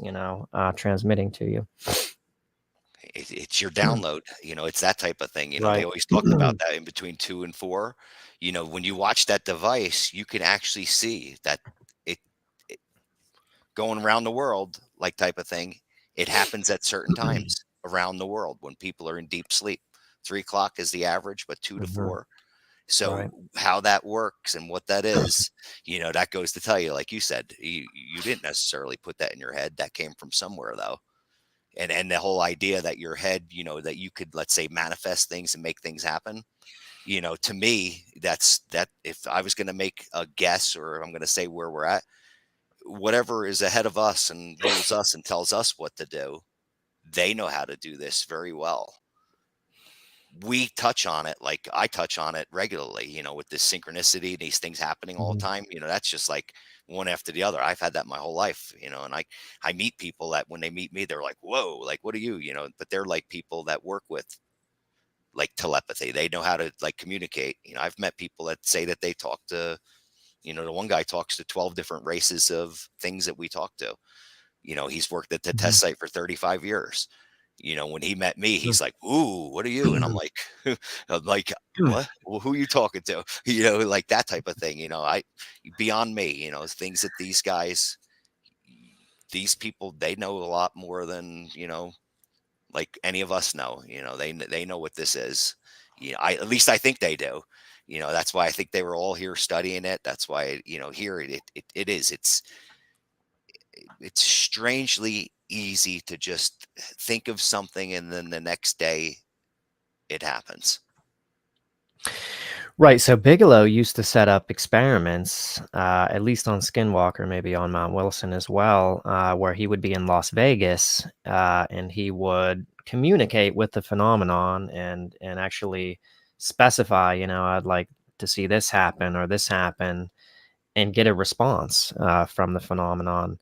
Uh, has anything similar been done on Mount Wilson? Have you ever tried the ball and jack experiment that he did on Skinwalker with I don't know if you're familiar with that. Where We didn't do that one, but we when Andy and Paul were here from the Beyond team, we did several. I call it the close encounter of the third kind style experiments with sound and Mhm. light, and we definitely had response back from ultra low frequency sound, and then like almost an echo back. So there's something that's definitely at some level communicatable. Wow.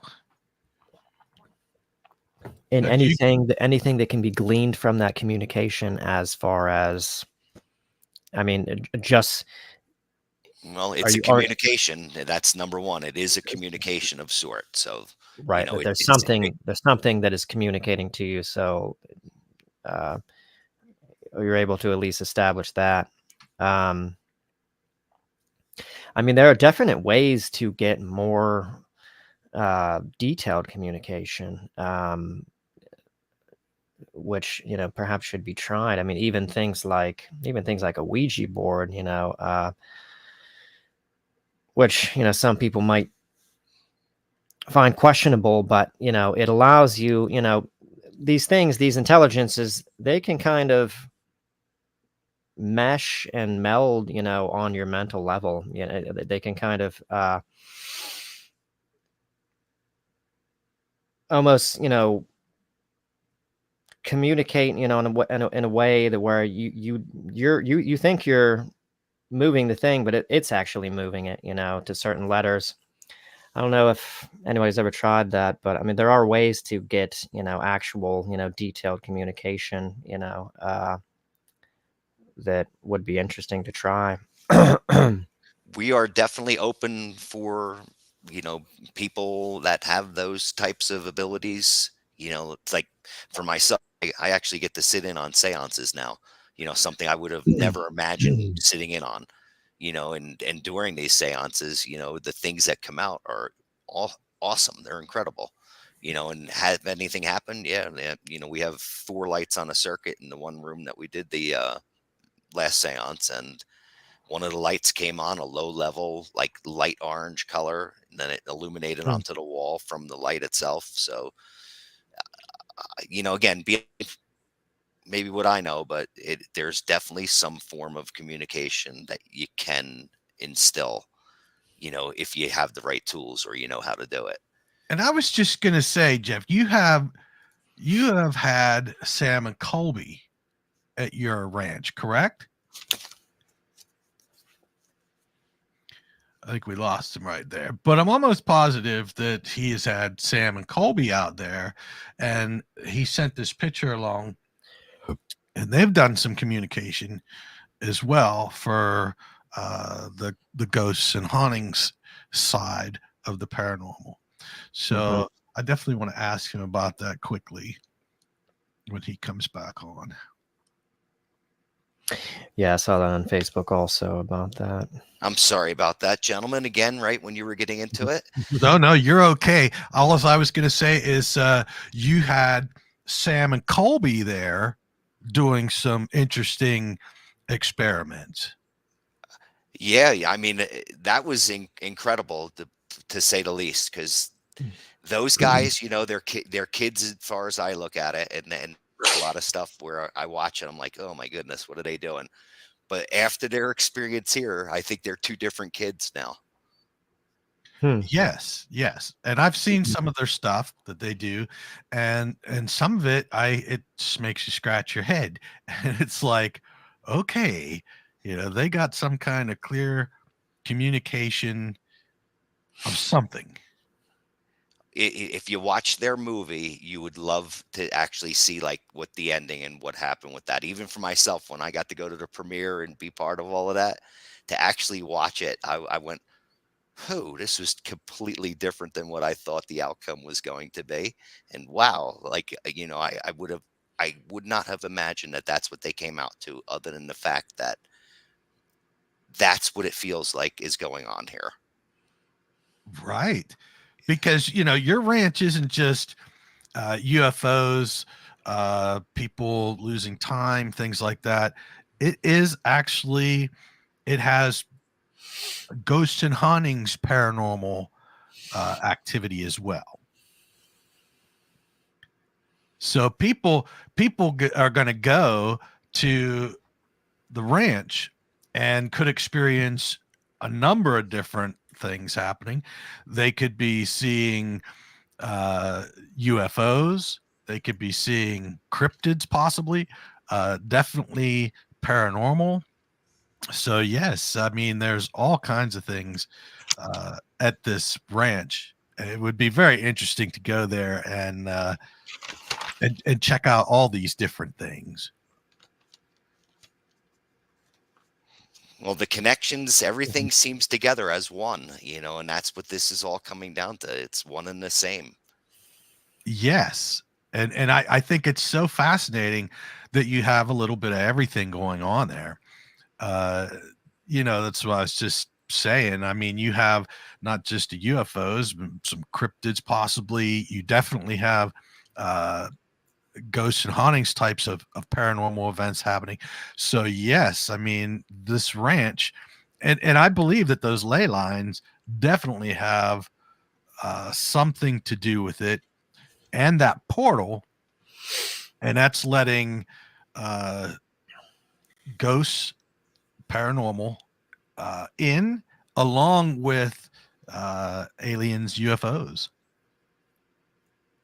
So it's very interesting. Ancients, everything. I mean, it is pretty neat. That's why, again, Yes. that's why I embrace it. I actually love every minute of it now. It's I believe it. I mean, I if I was there, I'd be like, what do I do first? it's always that's now that I've even gotten, I'm trying not to go. I work around the world. I go all over the place, but lately, with the world being the way it is, I'm trying not to travel as much, and do as much work all over, and I'm trying to make this my focus.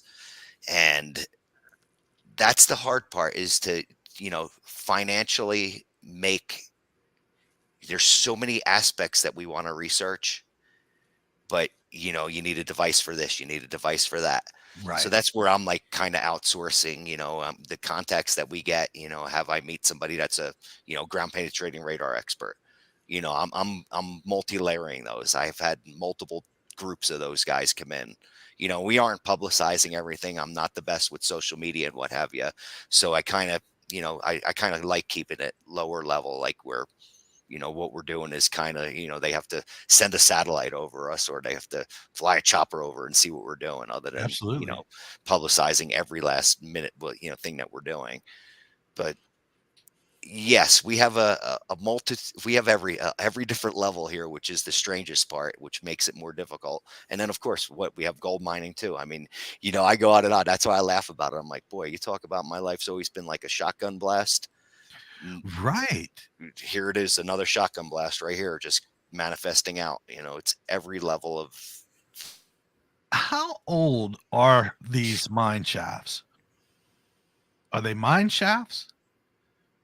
And I'll get with him as soon as he comes back. I'm It might very just be, curious. like digging material and putting it through a gold sluice, kind of like on a gold rush, that kind of mining.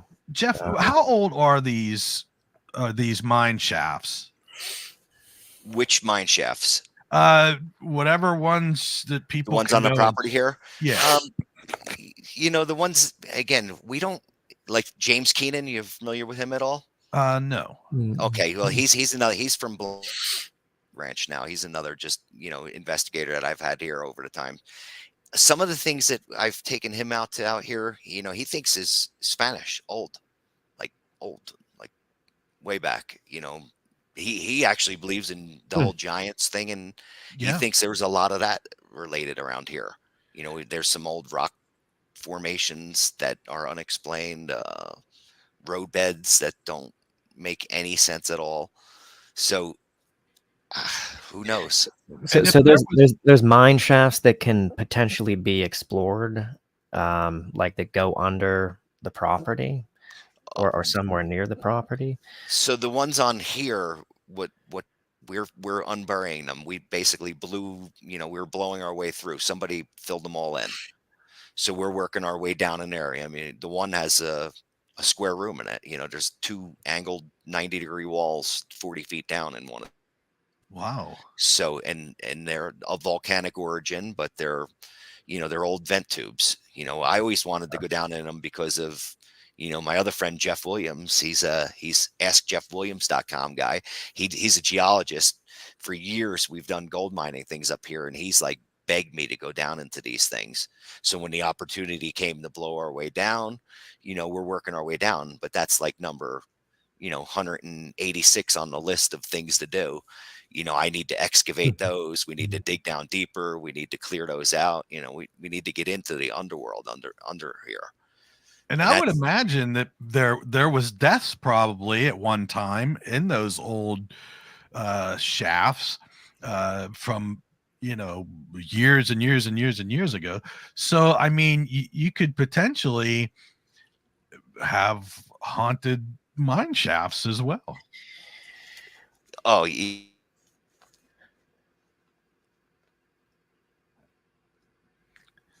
this is so interesting. I really think, and then this is what we should end on. I really think that given the activity, the sounds, emanating from underneath, the vibrations, the craft overhead, which go, to the mountain, whatever's under there, I mean, this could be, just one part of the military industrial complex, the DUMS, which could be connected to ET facilities underneath the ground too, that it may still be active. And I think that what's going to happen is you're going to be blocked somehow from getting there, that they're going to do something. I think that that's what you should be anticipating, is that as you make further and further progress, if you get to the cusp of these underground facilities, or whether it's a deep underground military base or what have you, something's going to block you, and is going to stop you from getting there. And that's going to be the real hurdle if you're ever going to hit pay dirt and, and get there and actually, get to this thing, what it is, whatever they sort of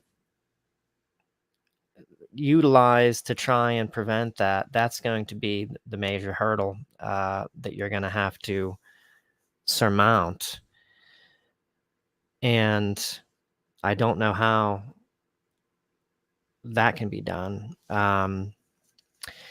Frankly, did you hear anything that I was saying? Yeah. Yep. On that note, here's what I would say.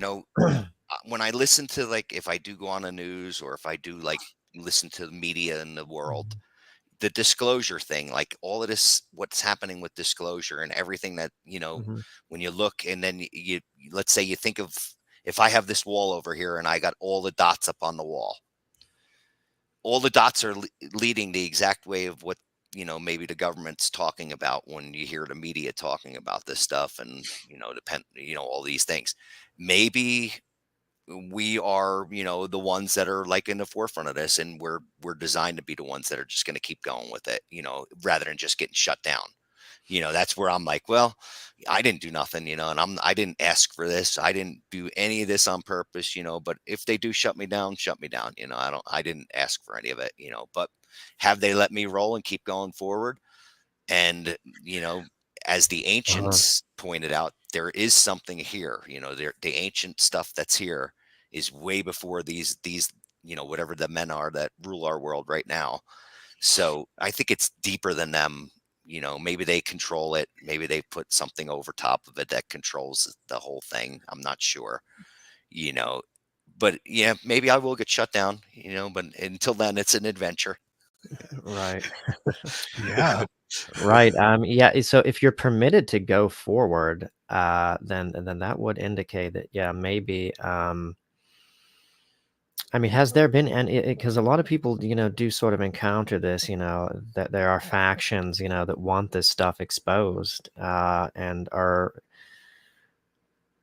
will, maybe, permit that to happen or enable you in some kind of covert way to proceed with that. I sickly enough believe, again, I hate beliefs, but I think Mhm. that that's where our course is, knowing who I am and knowing, what I, where I'm, yeah, I have nothing, negative in me like that. I'm only for like all of us, I want to figure this out. We're living in crazy world, crazy time. I got kids, we have, the world out there. If we could do something that could impact things in a good way, figure this out, we're Yeah. whether like we can know that we're really connected through all of our heads, and we're all like, like let's say Sam and Colby came up with, we're all one. This is one. I mean, imagine that.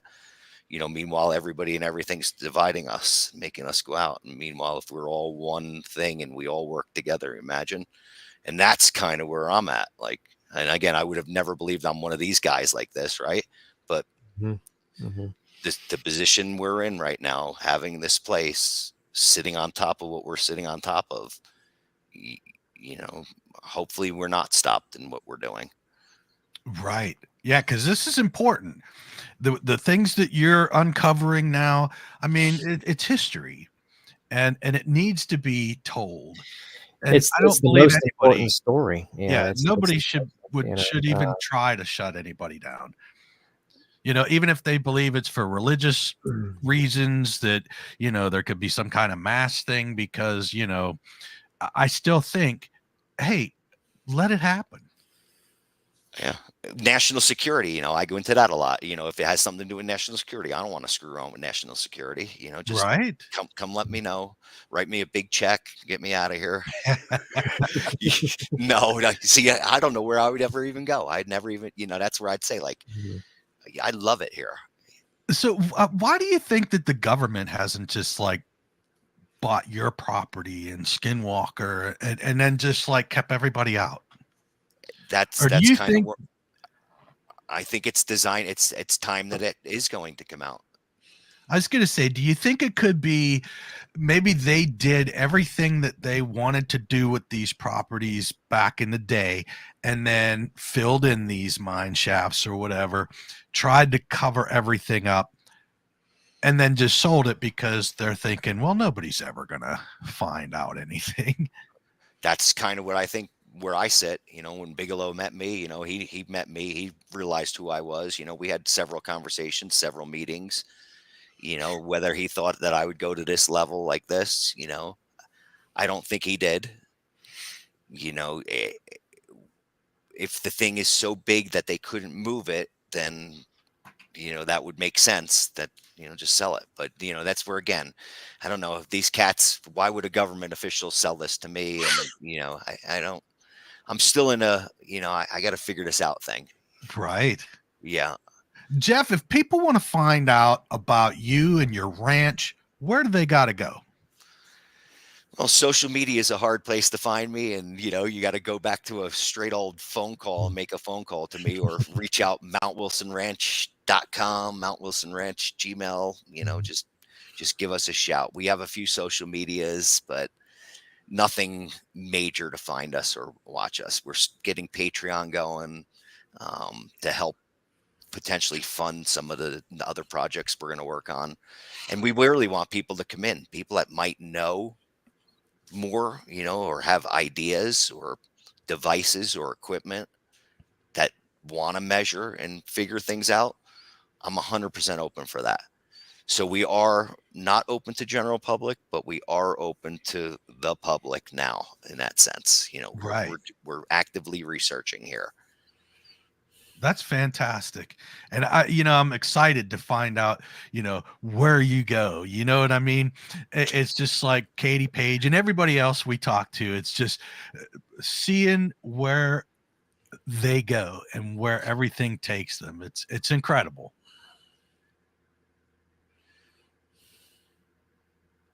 So yeah, as soon as he comes back, Jim, I just I get excited when I hear guys like him talking, uh, especially about these properties, and they're finding all this interesting stuff. It's, to me, it's incredible. To me, it could be the tip of the iceberg, whatever's underground at Mount Wilson, might be connected to just a massive complex of facilities that run underneath Mount Wilson, that connect to Area 51, maybe this is, there's travel between Area 51 and these facilities. It could be, that's the thing. There just could be just this enormous, underworld civilization. And it seems, from what we're understanding, Did you live Bigelow had a 60 Minutes interview many years ago where, his famous statement to me was, "They're right under our noses. They're right under your noses." I believe it. That to me says it all. When I sit here and look at this and I think of the underworld and I think of a whole civilization that might have went under, I'm like, that makes some sense.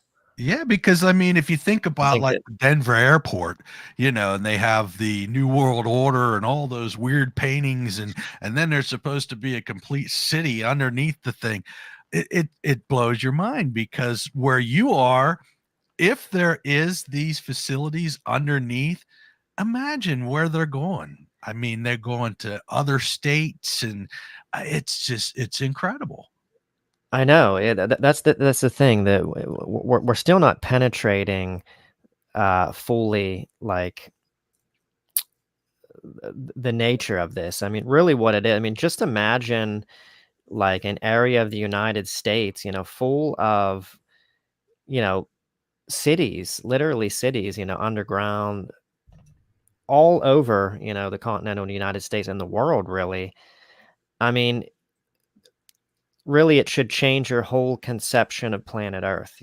Planet Earth is far different than you ever thought, because it's inhabited inside the Earth too, and there's just an extension of human civilization, and maybe beyond human civilization underneath the surface that is there, and it's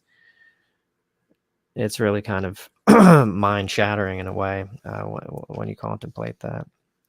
It could be where, Jeff, they could uncover some kind of a shaft that takes them, clear to some other state, or it's really incredible, because these things are collapsed. They were collapsed, and they're now starting to go through them. Imagine where that can take you. I just look at Turkey, where they just found like a city under there that holds 40,000 people, and they found it in some guy's basement. Oh, wow. I'm gonna look that up. Yeah. So there is anything, anything is possible in that realm of it. The Paiutes talked of ancient cultures that lived under the ground in cities under the world. The Grand Canyon thing with the ant people and that thing. All of that is, it's almost now coming into. And then I mean, I'll even say one more, the whole Bigelow thing. Bigelow is apparently reaching to the other side. So he's reaching through the conscious studies to the other side, reaching to the scientists and the leaders of the other side to get to a solution, because apparently there's a coming calamity coming to the world where the surface is going to get wiped out again. So he's looking for a cure to either keep humanity alive, or, if you just heard recently, he's looking to buy Yucca Mountain to build a whole underground city for people. This is all in the realms of things. It's been done before. There's also rumors that Bigelow Aerospace has left the planet and has colonies on Mars. I don't know the veracity of that. But there's some people that have information that he's made it as far as getting the technology, the whatever it is, electrogravitic, propulsion technology and related technologies. And he's on Mars and potentially maybe even the moon as well. Don't know if that's true, but there's people that are talking about that. The rabbit holes that the three of us could go down, I'm telling you. But we have to cut it off right here. But Jeff, I want to thank you so much for coming on here and giving us your time. I would definitely love to have you back on for a part 2 to talk about more of the ghosts and hauntings part as well. Excellent. But other than that, I am very honored that you come on here, and I can't wait to talk to you again. And we lost him, so we'll give him a second to come back and close out. So, yes, very, very good. Yeah, it's very interesting discussion. Yeah. I mean, the more he talks, the more I'm getting lost. I want to go into these different things. So it's incredible. Jeff, there you are. I was just telling Jim, I was like, I'm not leaving till he comes back on. Thank you guys so much. I'm sorry about, I don't even, this is Starlink that we're hooked up to tonight, and full signal, everything's perfect, but it just keeps shutting me down. It's amazing. Yes.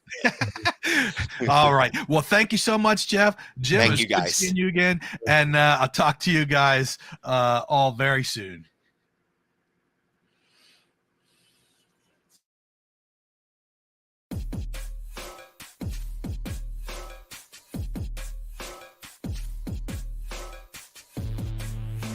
Thank you for tuning in with us tonight. We hope you enjoyed this episode. Please be sure to like, subscribe, and follow to receive notifications when new content is made available. A Paranomaly Beyond Disclosure is looking to talk with ufologists, researchers, investigators, contactees, abductees, channelers, and more for upcoming shows.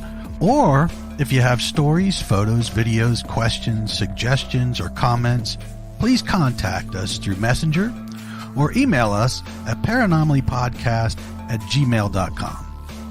And you can also visit us at paranomalypodcast.com for more content and information, including all our social links. I thank you again for watching or listening, and we hope to see you on the next episode of Paranomaly Beyond Disclosure.